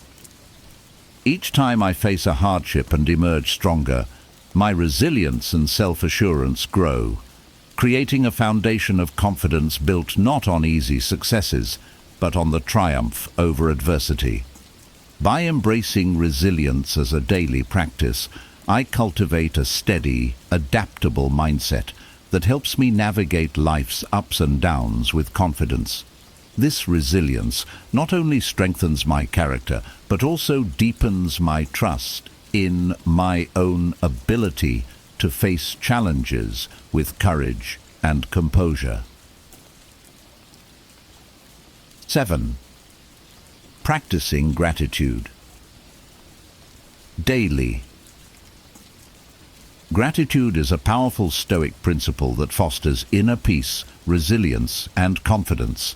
By focusing on the blessings and positives in our lives, we develop a mindset that appreciates the present moment rather than constantly yearning for more. Epictetus expressed this idea beautifully.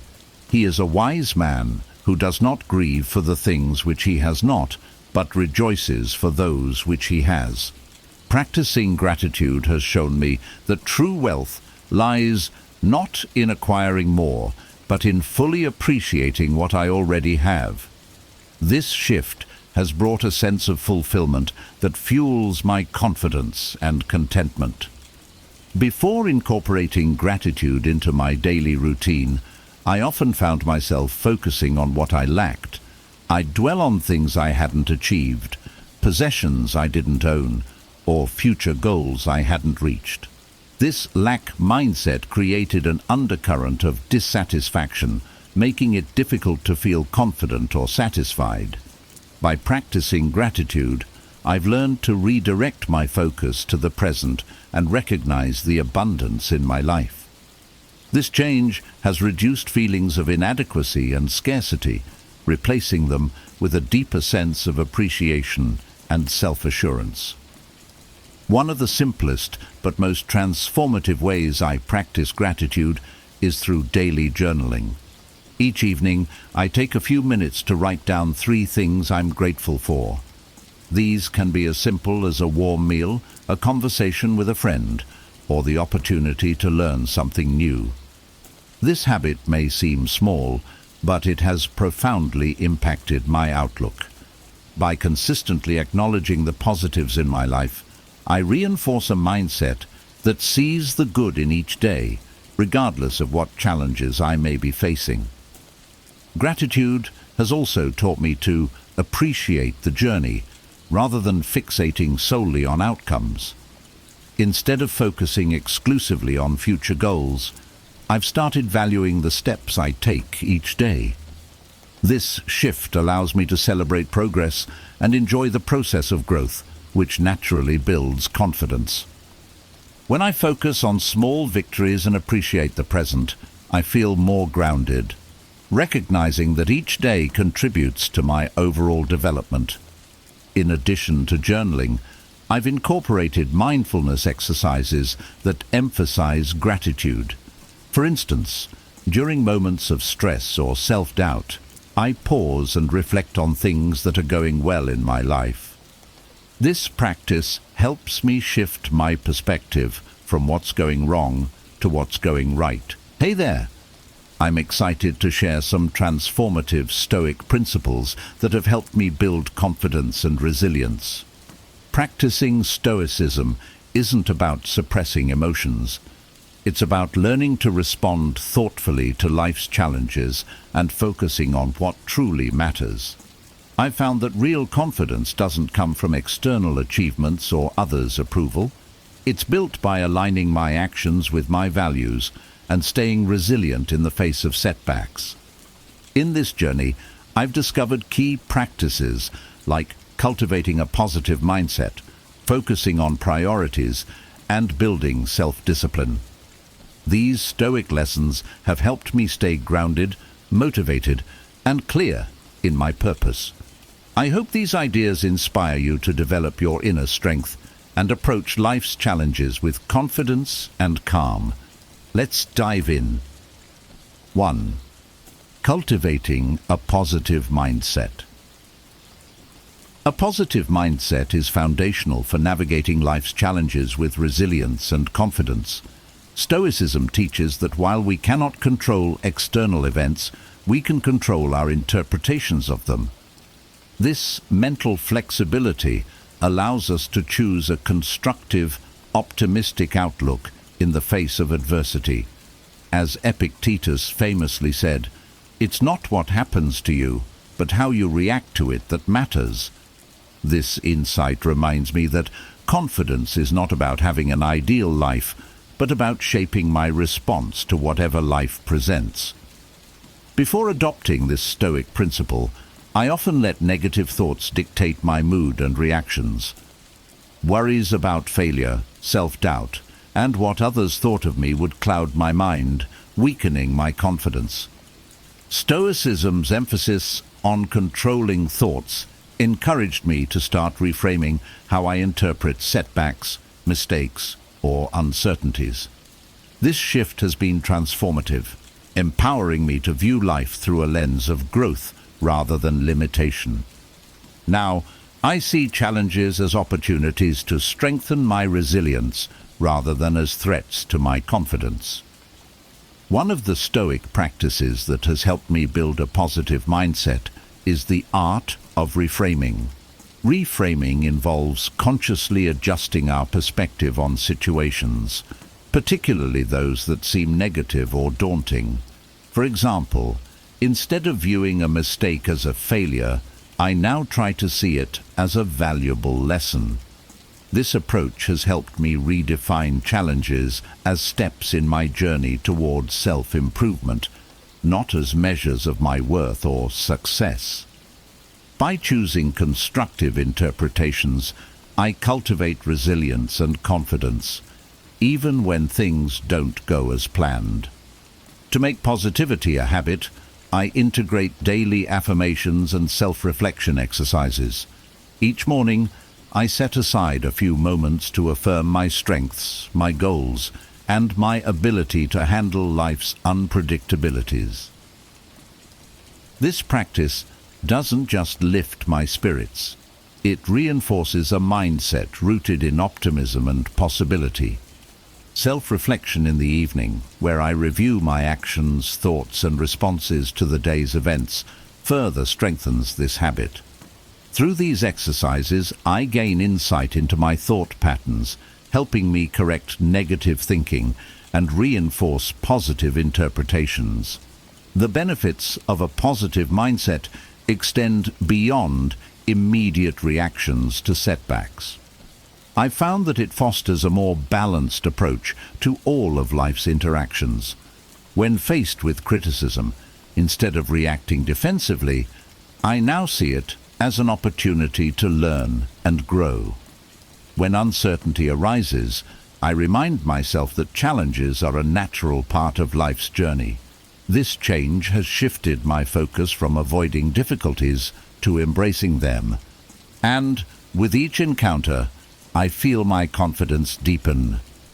Stoicism has shown me that optimism isn't about ignoring difficulties, but about choosing a response that empowers me. By making a habit of reframing and self-reflection, I've created a mindset that reinforces inner strength, reduces anxiety, and encourages me to face life's uncertainties with a steady sense of self-assurance.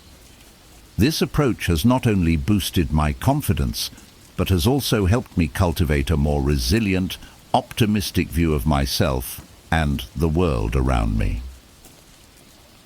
2. Practicing mindfulness and presence. Mindfulness, or the practice of being fully present in the moment, is an essential Stoic principle that brings clarity, calm, and a stronger sense of confidence. In a world where we are constantly bombarded by information and distractions, it's easy to get caught up in thoughts of the past or worries about the future. Practicing mindfulness helps us tune into the present, enabling us to experience life fully while letting go of anxieties over things outside our control. Marcus Aurelius, one of Stoicism's most prominent figures, emphasized this practice, advising us to confine yourself to the present. By embracing this mindset, I find greater confidence in my ability to face challenges, knowing I am grounded in the here and now. Before integrating mindfulness into my life, I frequently found myself overwhelmed by thoughts about things I couldn't change or control. Worries about future outcomes or past mistakes consumed my mind, draining my energy and reducing my ability to enjoy the present moment. However, Stoicism's emphasis on presence and acceptance has been instrumental in shifting my focus. By learning to anchor myself in the present, I am able to approach situations calmly, making decisions based on what's happening now instead of being influenced by imagined future fears or past regrets. Mindfulness also helps me engage more fully in everything I do, which in turn boosts my confidence. When I am truly present, whether in a work task, a conversation, or even a personal hobby, I give my best effort, unclouded by distractions. This sense of deep engagement brings about a feeling of mastery and accomplishment, reinforcing my belief in my own abilities. I find that when I'm fully focused, I'm better able to make clear, thoughtful decisions, and I can respond to challenges with greater clarity and resilience. To make mindfulness a habit, I incorporate simple practices throughout my day. I start with brief breathing exercises each morning to center myself and set a calm tone for the day. Whenever I feel my mind drifting, I use my breath as an anchor to bring me back to the present. For example, during high-pressure situations, I pause and take a few deep breaths to calm my mind, allowing me to refocus and respond thoughtfully rather than react impulsively. These short pauses have been instrumental in helping me stay centered, particularly when faced with stressful or overwhelming situations. Mindfulness doesn't just involve controlling thoughts, it also involves cultivating a sense of gratitude for the present. The Stoics encouraged practicing gratitude as a way to appreciate life's simple moments, rather than constantly striving for something more. I've learned to savor these small moments of joy, whether it's a meal, a walk outside, or time spent with loved ones. This practice of gratitude keeps me grounded and reminds me that life is happening here and now, making me feel more content and secure in the present moment. By practicing mindfulness and being present, I feel more in control of my life. I am no longer lost in regrets or anxieties, but instead approach each day with clarity and purpose. This sense of focus, calm, and gratitude has strengthened my inner confidence, allowing me to face life's challenges with a steady and assured mindset. 3. Embracing a continuous learning mindset. A continuous learning mindset is central to Stoic philosophy, encouraging us to stay curious, adaptable, and open to growth throughout our lives. Stoicism teaches that wisdom is the highest virtue, and that knowledge is never complete. Epictetus once said, "It is impossible for a man to learn what he thinks he already knows," a reminder that confidence doesn't come from believing we know everything, but from being open to learning and growth. This insight has been transformative for me, shifting my focus from needing to be right to being willing to grow. Before adopting this mindset, I often felt hesitant about unfamiliar situations, fearing that I wasn't adequately prepared or that I would make mistakes. But by embracing Stoicism's principles, I've reframed my view of learning from something that only happens in formal settings to something continuous and embedded in daily life. I no longer see unfamiliar situations as tests of my abilities. Instead, I see them as opportunities to expand my understanding and resilience. Each new experience or challenge, whether successful or not, adds to my personal growth. This learning mindset has freed me from the pressure of perfectionism. Instead of fearing mistakes, I now view them as essential steps on the path to improvement. The Stoics believed that failure and setbacks were among life's greatest teachers, helping us build resilience and adaptability. Seneca advised, "Difficulties strengthen the mind, as labor does the body." By embracing this philosophy, I feel less discouraged by challenges or failures, understanding that each one contributes to my growth and makes me more capable in the future. To cultivate this mindset, I actively seek new experiences and knowledge, whether through reading, engaging in discussions, or trying new activities. For instance, I set a personal goal to learn something new each day, no matter how small it may be.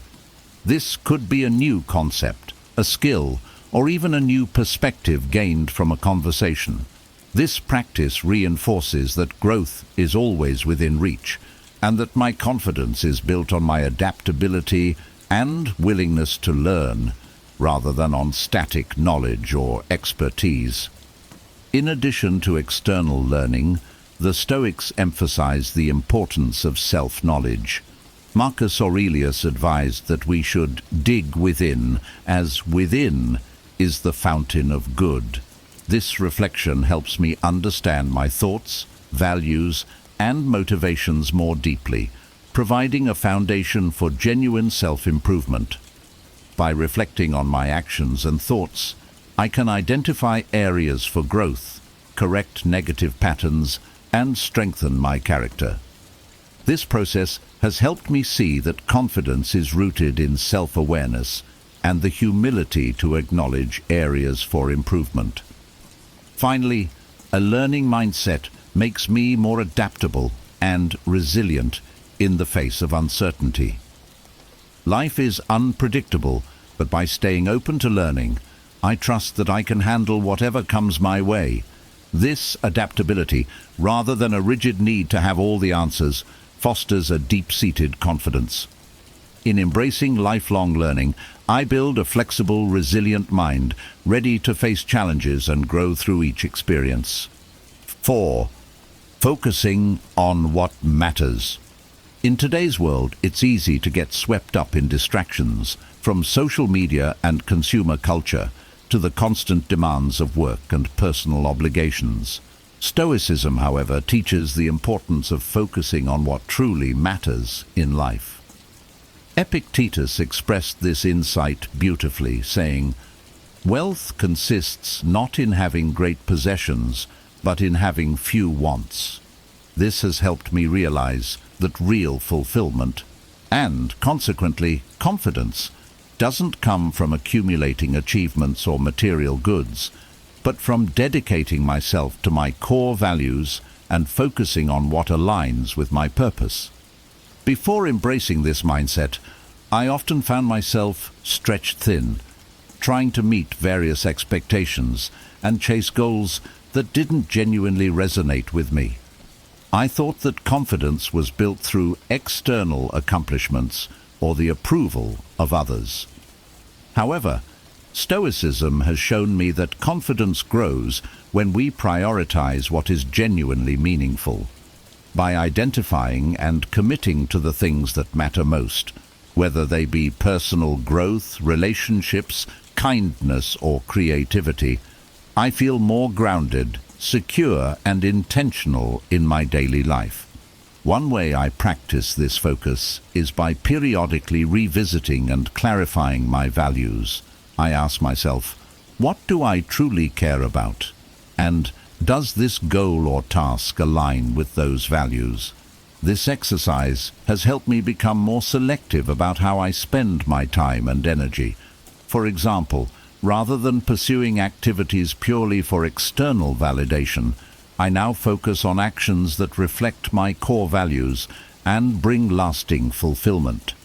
This realignment has given me a sense of purpose and direction, making me feel more confident in my choices.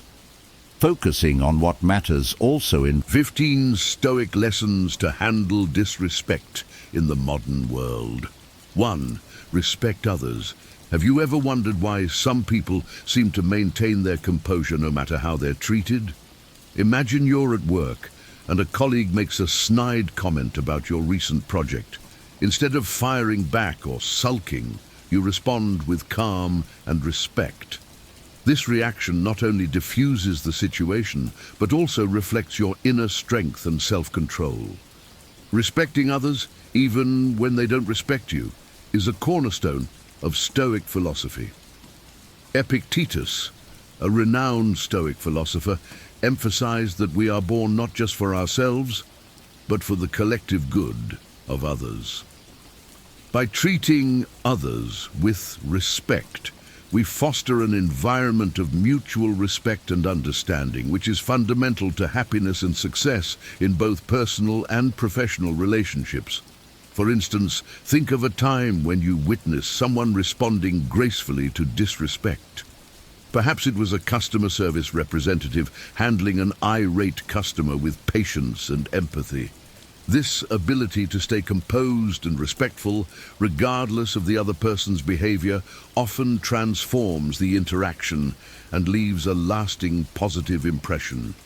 Respect is not just a reaction, but a proactive choice that defines our character and influences our interactions.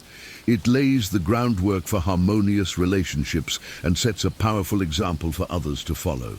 In a world where disrespect can easily breed more disrespect, choosing to respect others is a radical, transformative act. 2. Set boundaries. Imagine you're constantly bombarded by unnecessary demands from your colleagues or friends. Your phone buzzes with requests at all hours. Your personal space is invaded, and your time is no longer your own. How do you reclaim control of your life without alienating those around you? Setting boundaries is essential for protecting your space, privacy, time, and energy. Seneca, another great Stoic philosopher, emphasized the importance of not losing precious time to trivial matters. By clearly defining what you're willing to accept and what you're not, you assert your right to a balanced and respectful life. Consider the story of Emma, a successful project manager who found herself overwhelmed by constant interruptions and unrealistic demands. She decided to set firm boundaries by creating specific do not disturb hours during her day, and politely but firmly declining tasks that were not part of her job description. Emma's productivity soared, and she noticed a newfound respect from her colleagues, who began to appreciate her time and contributions more.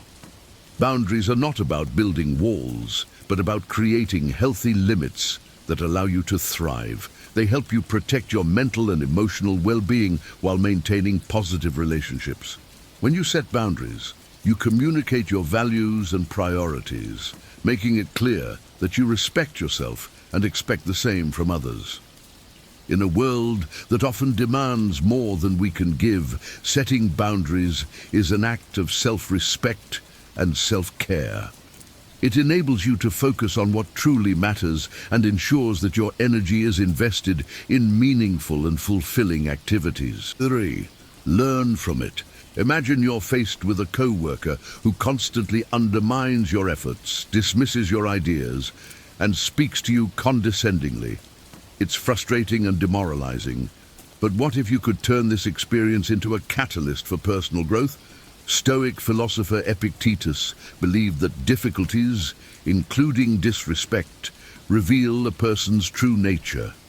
Instead of viewing disrespect as a mere annoyance, see it as a valuable opportunity to learn about yourself and others. How you react to disrespect can teach you about your own strengths, weaknesses, and areas for improvement. Take the example of James, a junior executive frequently belittled by a senior manager. Instead of letting the disrespect crush his spirit, James decided to use the experience as a learning opportunity. He observed the manager's behavior, reflected on why it affected him so deeply, and sought feedback from trusted colleagues. Through this process, James developed greater self-awareness and resilience. He learned to remain calm and composed, and over time, he gained the respect of his peers and even his harshest critic. Disrespect can serve as a mirror, reflecting our insecurities and areas where we need to grow. By embracing these moments as lessons, we can build emotional intelligence and inner strength. Every instance of disrespect is a chance to practice patience, improve our communication skills, and strengthen our resolve. In essence, disrespect can be transformed into a powerful tool for personal development. By approaching it with a mindset of learning and growth, you can turn negative experiences into stepping stones toward a more resilient and self-aware version of yourself. 4. Focus on what you can control. Have you ever felt overwhelmed by the actions of others, frustrated by disrespectful behavior that seems beyond your control? Picture yourself stuck in a traffic jam, late for an important meeting, and a fellow driver cuts you off, making an already stressful situation worse. You can't control their behavior, but you can control how you respond to it. The Stoics taught that true power lies in focusing on what you can control and accepting what you cannot. Marcus Aurelius, one of the most famous Stoic philosophers, often reminded himself that while he couldn't control the actions of others, he could control his own responses. This principle is crucial when dealing with disrespect. Consider Sarah, a teacher who faces disrespect from a difficult student. Instead of letting the student's behavior derail her day, she focuses on her own actions and attitude.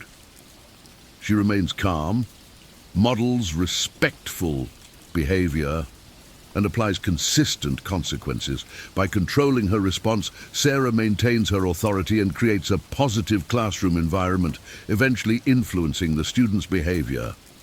When faced with disrespect, you have the choice to either react impulsively or respond thoughtfully. By focusing on what you can control, your thoughts, emotions, and actions, you regain your power and maintain your inner peace. This approach not only preserves your dignity, but also often disarms the disrespectful person, showing that their behavior has no power over you. In the grand scheme of things, focusing on what you can control allows you to navigate life's challenges with grace and resilience. It shifts your perspective from being a victim of circumstance to being the master of your own fate, empowering you to handle disrespect with wisdom and composure. Beushes tends to survive. Maintain a sense of humor. Imagine you're in a heated discussion and someone makes a cutting remark aimed at you. The tension in the room is palpable, and everyone waits for your reaction. Instead of getting angry or defensive, you smile and make a light-hearted joke that diffuses the situation. The room relaxes, and the conversation moves on without escalating. Humor can be a powerful tool in the face of disrespect. It lightens the mood, reduces the emotional impact, and can even turn a hostile interaction into a more positive one. Seneca, a Stoic philosopher, appreciated the value of humor in dealing with life's challenges. He believed that laughter could help us cope with adversity and maintain our mental equilibrium. Consider the story of Tom, a sales manager who often dealt with difficult clients. One particularly challenging client would constantly criticize and belittle him. Instead of getting upset, Tom used humor to navigate these interactions. When the client made a disparaging comment about a sales pitch, Tom responded with a witty remark that acknowledged the criticism without taking it personally. This approach not only helped Tom stay calm, but also gradually won the client over, transforming a hostile relationship into a more collaborative one. Maintaining a sense of humor doesn't mean making light of serious issues or disrespectful behavior. Rather, it's about finding a way to navigate difficult situations without letting them affect your inner peace. Humor can be a shield, protecting you from the sting of disrespect and allowing you to respond with grace and poise. Incorporating humor into your responses can make you more resilient and help you maintain a positive outlook. It can transform potentially negative encounters into opportunities for connection and understanding, showing that you're above the fray and in control of your reactions. 6. Respond with reason. Imagine you're in a heated debate with someone who starts hurling insults instead of addressing the actual issues. It's tempting to respond in kind. But what if you chose a different path, one of logic and reason? Marcus Aurelius, the Roman emperor and Stoic philosopher, believed that the best revenge is to not be like those who disrespect you. By staying rational and calm, you uphold your dignity and set a powerful example. Consider the story of Lisa, a community leader often faced with baseless accusations and personal attacks at public meetings. Instead of reacting emotionally, Lisa always responded with clear, reasoned arguments and factual information. Her composed demeanor and logical responses not only diffused tension, but also earned her the respect and trust of the community. Over time, those who initially disrespected her found it hard to continue their baseless attacks in the face of her unwavering rationality.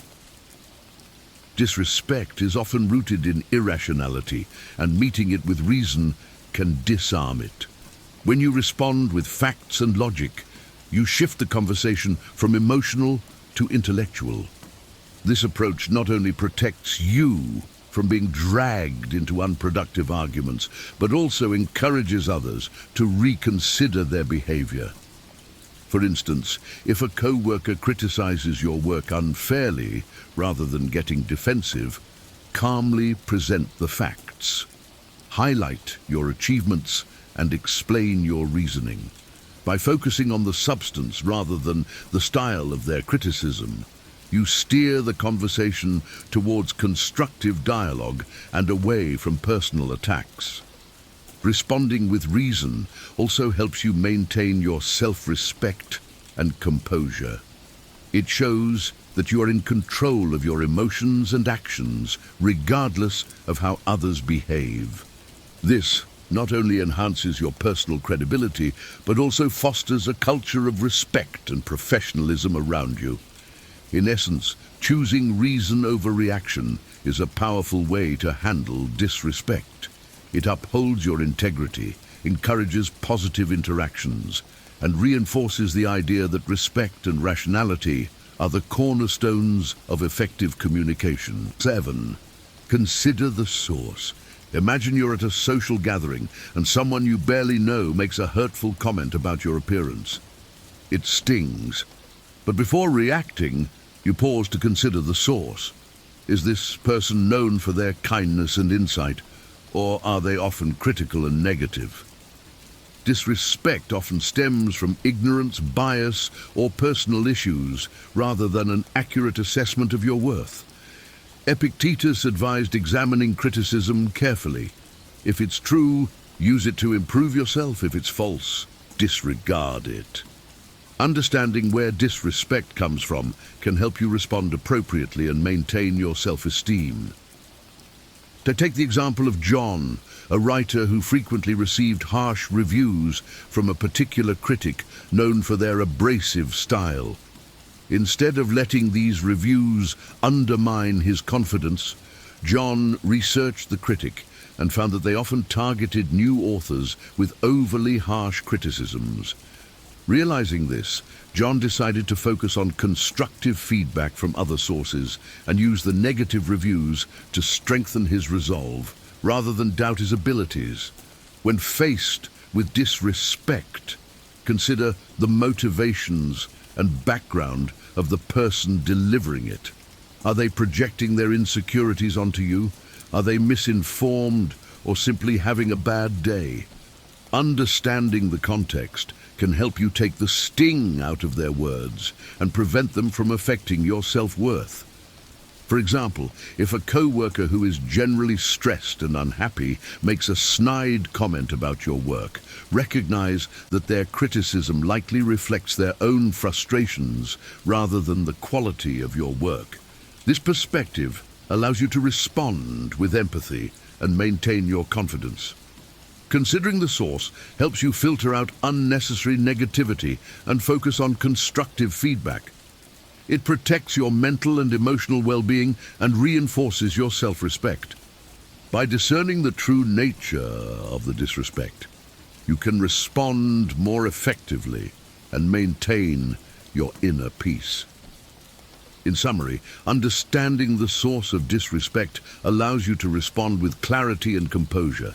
It helps you separate valuable insights from baseless negativity and reinforces your ability to handle challenging interactions with confidence and grace. 8. Respect yourself. Imagine you're giving a presentation at work and someone rudely interrupts you with an unfounded criticism. In that moment, it's crucial to remember that your self-respect and self-worth are not determined by others' opinions or actions. Marcus Aurelius, a Stoic philosopher and Roman emperor, emphasized that the quality of your thoughts determines the quality of your life. Loving and trusting yourself is essential for maintaining your dignity in the face of disrespect. Take the story of Mary, a dedicated nurse who often faced criticism from a demanding supervisor. Instead of internalizing the negative comments, Mary focused on her dedication to her patients and her own belief in her abilities. She maintained her self-respect by reminding herself of the positive feedback she received from patients and colleagues. This self-assurance enabled her to handle her supervisor's disrespect calmly and assertively, without letting it affect her confidence or performance. Respecting yourself means recognizing your own worth and standing by your principles, regardless of how others treat you. It involves setting boundaries and not allowing others' disrespect to undermine your self-esteem. When you respect yourself, you send a clear message to others about how you expect to be treated. For instance, if a friend constantly belittles your achievements, it's important to assertively communicate that such behavior is unacceptable. By standing up for yourself, you reinforce your self-worth and ensure that your relationships are based on mutual respect. Self-respect also involves self-care and self-compassion. Treat yourself with the same kindness and consideration you would offer a close friend. When you make a mistake, learn from it and forgive yourself. This approach not only helps you recover from setbacks, but also strengthens your resilience against external negativity. In essence, self-respect is the foundation of a healthy and fulfilling life. It empowers you to navigate disrespect with grace and assertiveness, ensuring that your inner peace and self-worth remain intact. By valuing yourself, you create a positive ripple effect that influences how others perceive and treat you. En deze zin to design. Personals weken diks, so versbij ze sede te keesho, TTT, diversity.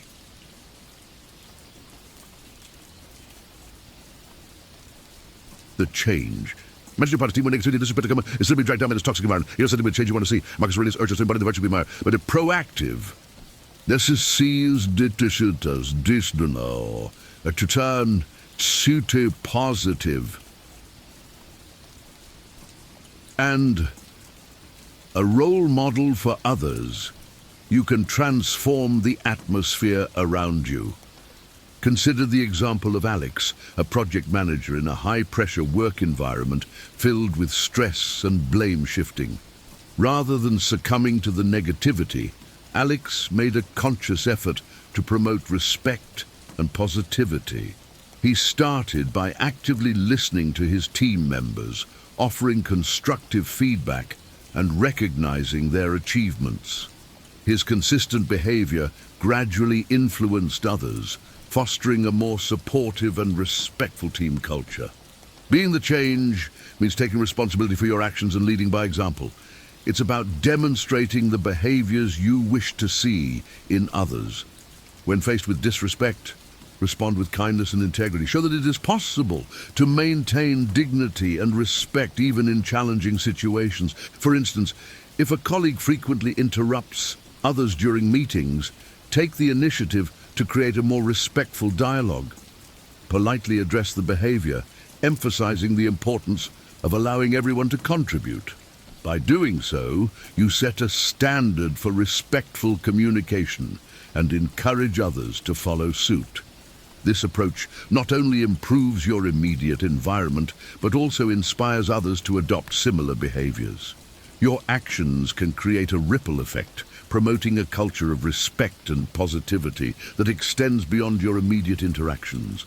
Being the change requires courage and consistency, but the impact can be profound. It allows you to take control of your environment, foster better relationships, and contribute to a more respectful and positive community. In essence, embodying the virtues you admire helps you handle disrespect with grace and transforms the world around you. 10. Surround yourself with positive influences. Imagine you're surrounded by a group of friends who constantly put you down, or colleagues who are perpetually negative. This environment can be draining and can hinder your personal growth. However, by choosing to surround yourself with positive influences, you can cultivate a supportive and uplifting network. Epictetus, a Stoic philosopher, believed in the importance of good company for personal growth. Being around people who respect and support you reinforces positive behavior and helps you build a strong network of mutual respect. Take the example of Laura, a young professional who found herself in a toxic work environment where gossip and negativity were the norms. Realizing the detrimental impact this was having on her mental health, she decided to seek out colleagues who shared her values of respect and positivity. She joined professional groups and attended networking events to connect with like-minded individuals. This shift in her social circle not only improved her work experience, but also inspired her to strive for greater personal and professional growth. Surrounding yourself with positive influence means actively choosing relationships that uplift and encourage you. It involves seeking out people who inspire you, challenge you to be better, and support your goals. These relationships provide a buffer against negativity and disrespect, giving you the strength and confidence to handle difficult situations with grace. For instance, if you're part of a sports team where teammates are constantly supportive and encouraging, you'll likely feel more motivated and resilient, This positive environment can significantly enhance your performance and overall well-being. Moreover, being part of a positive network allows you to learn and grow. You can exchange ideas, seek advice, and receive constructive feedback from those who genuinely have your best interests at heart. This mutual support fosters a sense of community and belonging, making it easier to navigate life's challenges.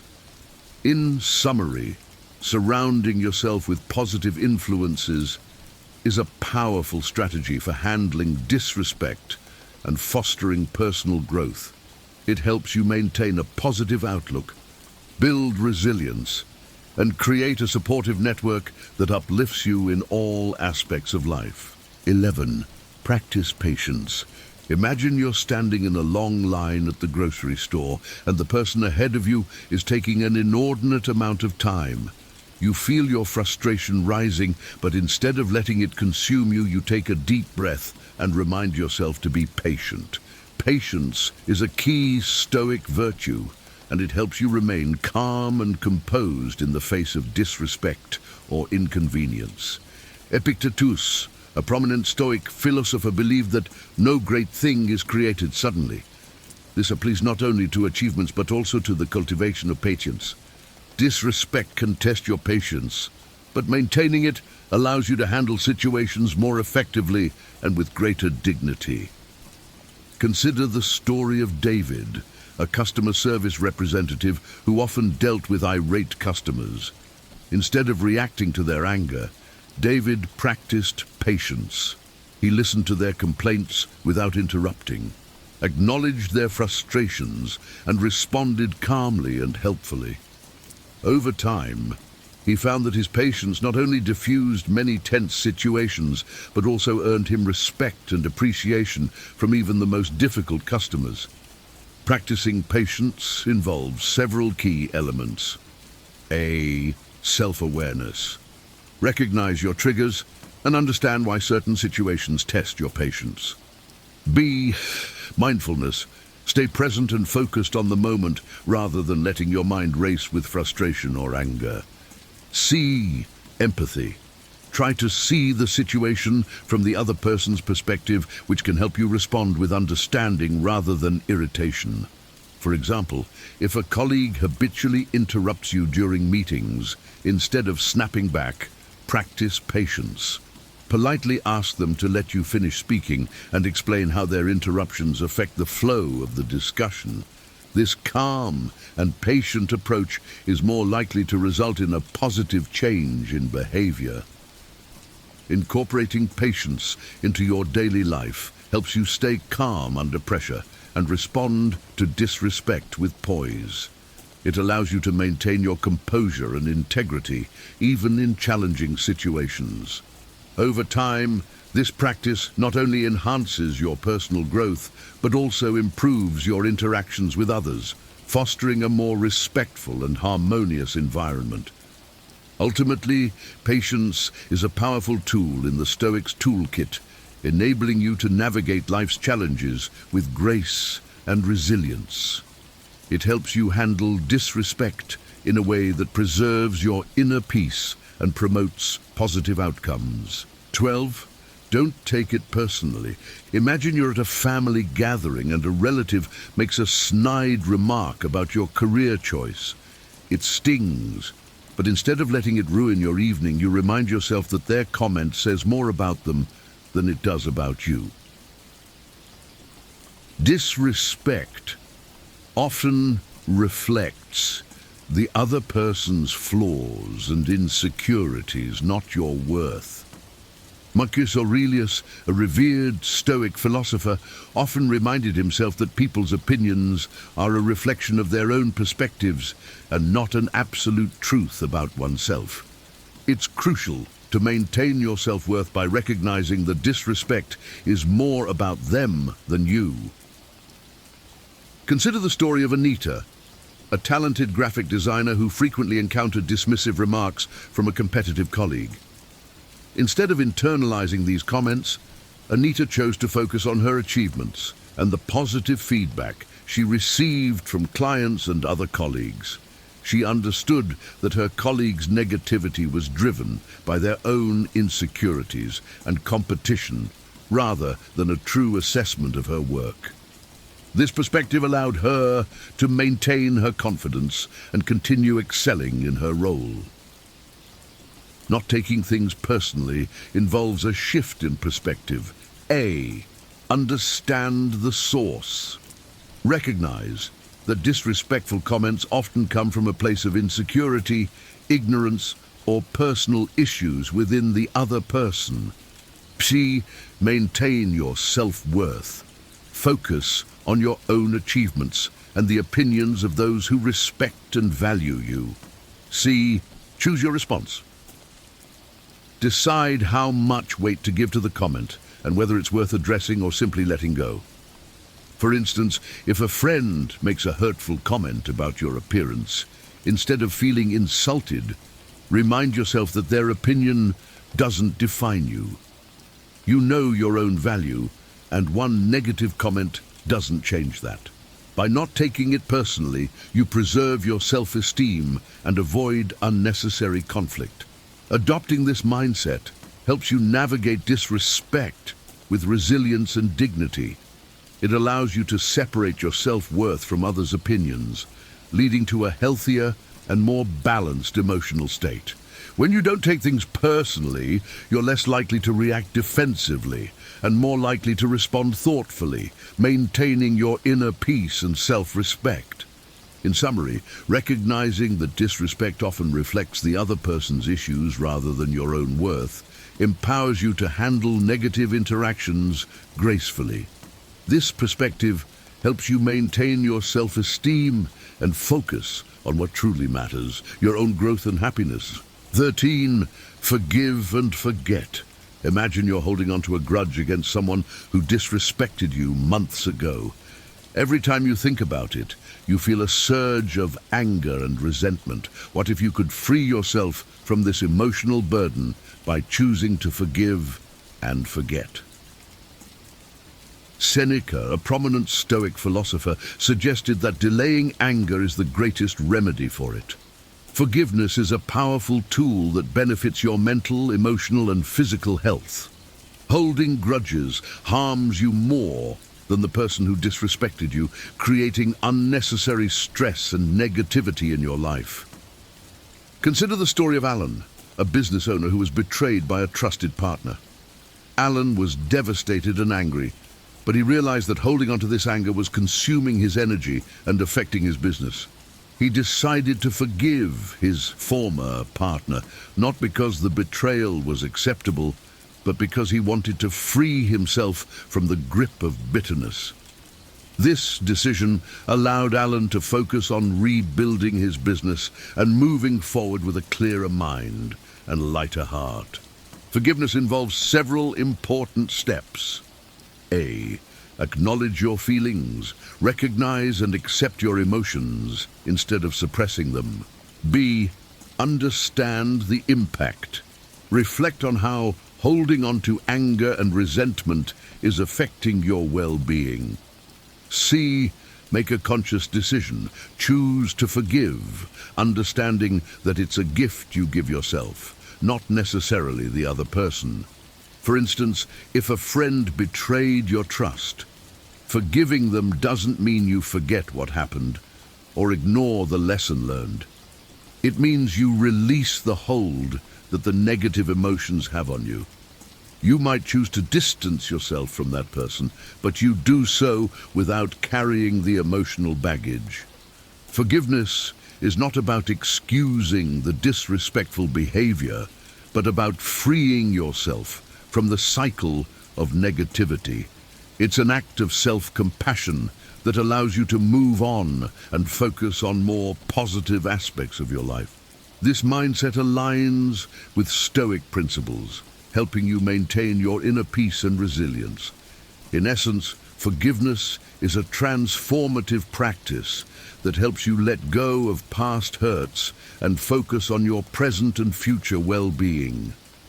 It empowers you to handle disrespect with grace and wisdom, fostering a more peaceful and fulfilling life. 14. Reflect and meditate. Imagine the end of a long, challenging day where you face several instances of disrespect. Instead of letting these experiences fester, you take a quiet moment to reflect and meditate. Marcus Aurelius, a Stoic philosopher, practiced daily reflection to strengthen his understanding and resilience. This practice can help you process and handle disrespect more effectively. Consider the story of Claire, a busy executive who encountered disrespectful behavior from a colleague during a crucial meeting.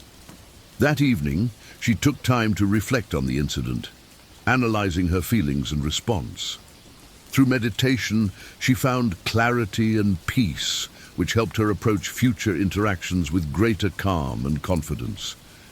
Reflecting and meditating on your experiences involves finding quiet time. Set aside a few minutes each day to reflect on your experiences without distractions. B. Analyzing your reactions. Consider how you felt and responded to disrespect, and think about how you could handle similar situations better in the future. C. By practicing mindfulness, focus on the present moment, allowing yourself to let go of past grievances and future anxieties. For example, if you were disrespected by a customer, reflecting on the encounter can help you understand your emotional triggers and develop strategies to remain calm in future interactions. Meditation can further help you release negative emotions and cultivate a sense of inner peace. Regular reflection and meditation not only enhance your ability to handle disrespect, but also contribute to overall well-being. They allow you to process your experiences thoughtfully and respond to challenges with a balanced and composed mindset. 15. Choose your battles. Imagine you're at a social event and someone makes a mildly disrespectful remark. You could confront them, but you decide it's not worth your time or peace of mind. Not all disrespect is worth addressing. As Seneca said, the best revenge is to not be like your enemy. Choosing your battles means knowing when to engage and when to let go. Some conflicts are too trivial to spend your energy on, and addressing every slight can lead to unnecessary stress and distraction from more meaningful pursuits. Consider the example of Lisa, a dedicated teacher who occasionally receives sarcastic comments from a few students. Instead of reacting to every comment, Lisa chose to focus on building positive relationships with her students and addressing issues that truly impacted their learning environment. This selective approach allowed her to maintain her focus and effectiveness as a teacher. Choosing your battles involves A. Assessing the impact. Determine whether the disrespect significantly affects you or your goals. B. Weighing the consequences. Consider whether addressing the issue will lead to a positive outcome or unnecessary conflict. C. Preserving your peace. Focus on what truly matters and let go of minor irritations. For instance, if a colleague makes an offhand remark that doesn't significantly affect your work or relationships, it might be better to ignore it and move on. By conserving your energy for more important issues, you maintain your focus and inner peace. Choosing your battles is a strategic approach that helps you navigate life's challenges with wisdom and efficiency. It ensures that you invest your time and energy in meaningful pursuits, rather than getting bogged down by trivial conflicts. Conclusion: stay strong, stay calm, stay stoic. By incorporating these 15 Stoic lessons into your life, you can handle disrespect in a way that is healthy, rational, and dignified. These principles not only help you manage disrespect, but also improve your relationships and personal growth.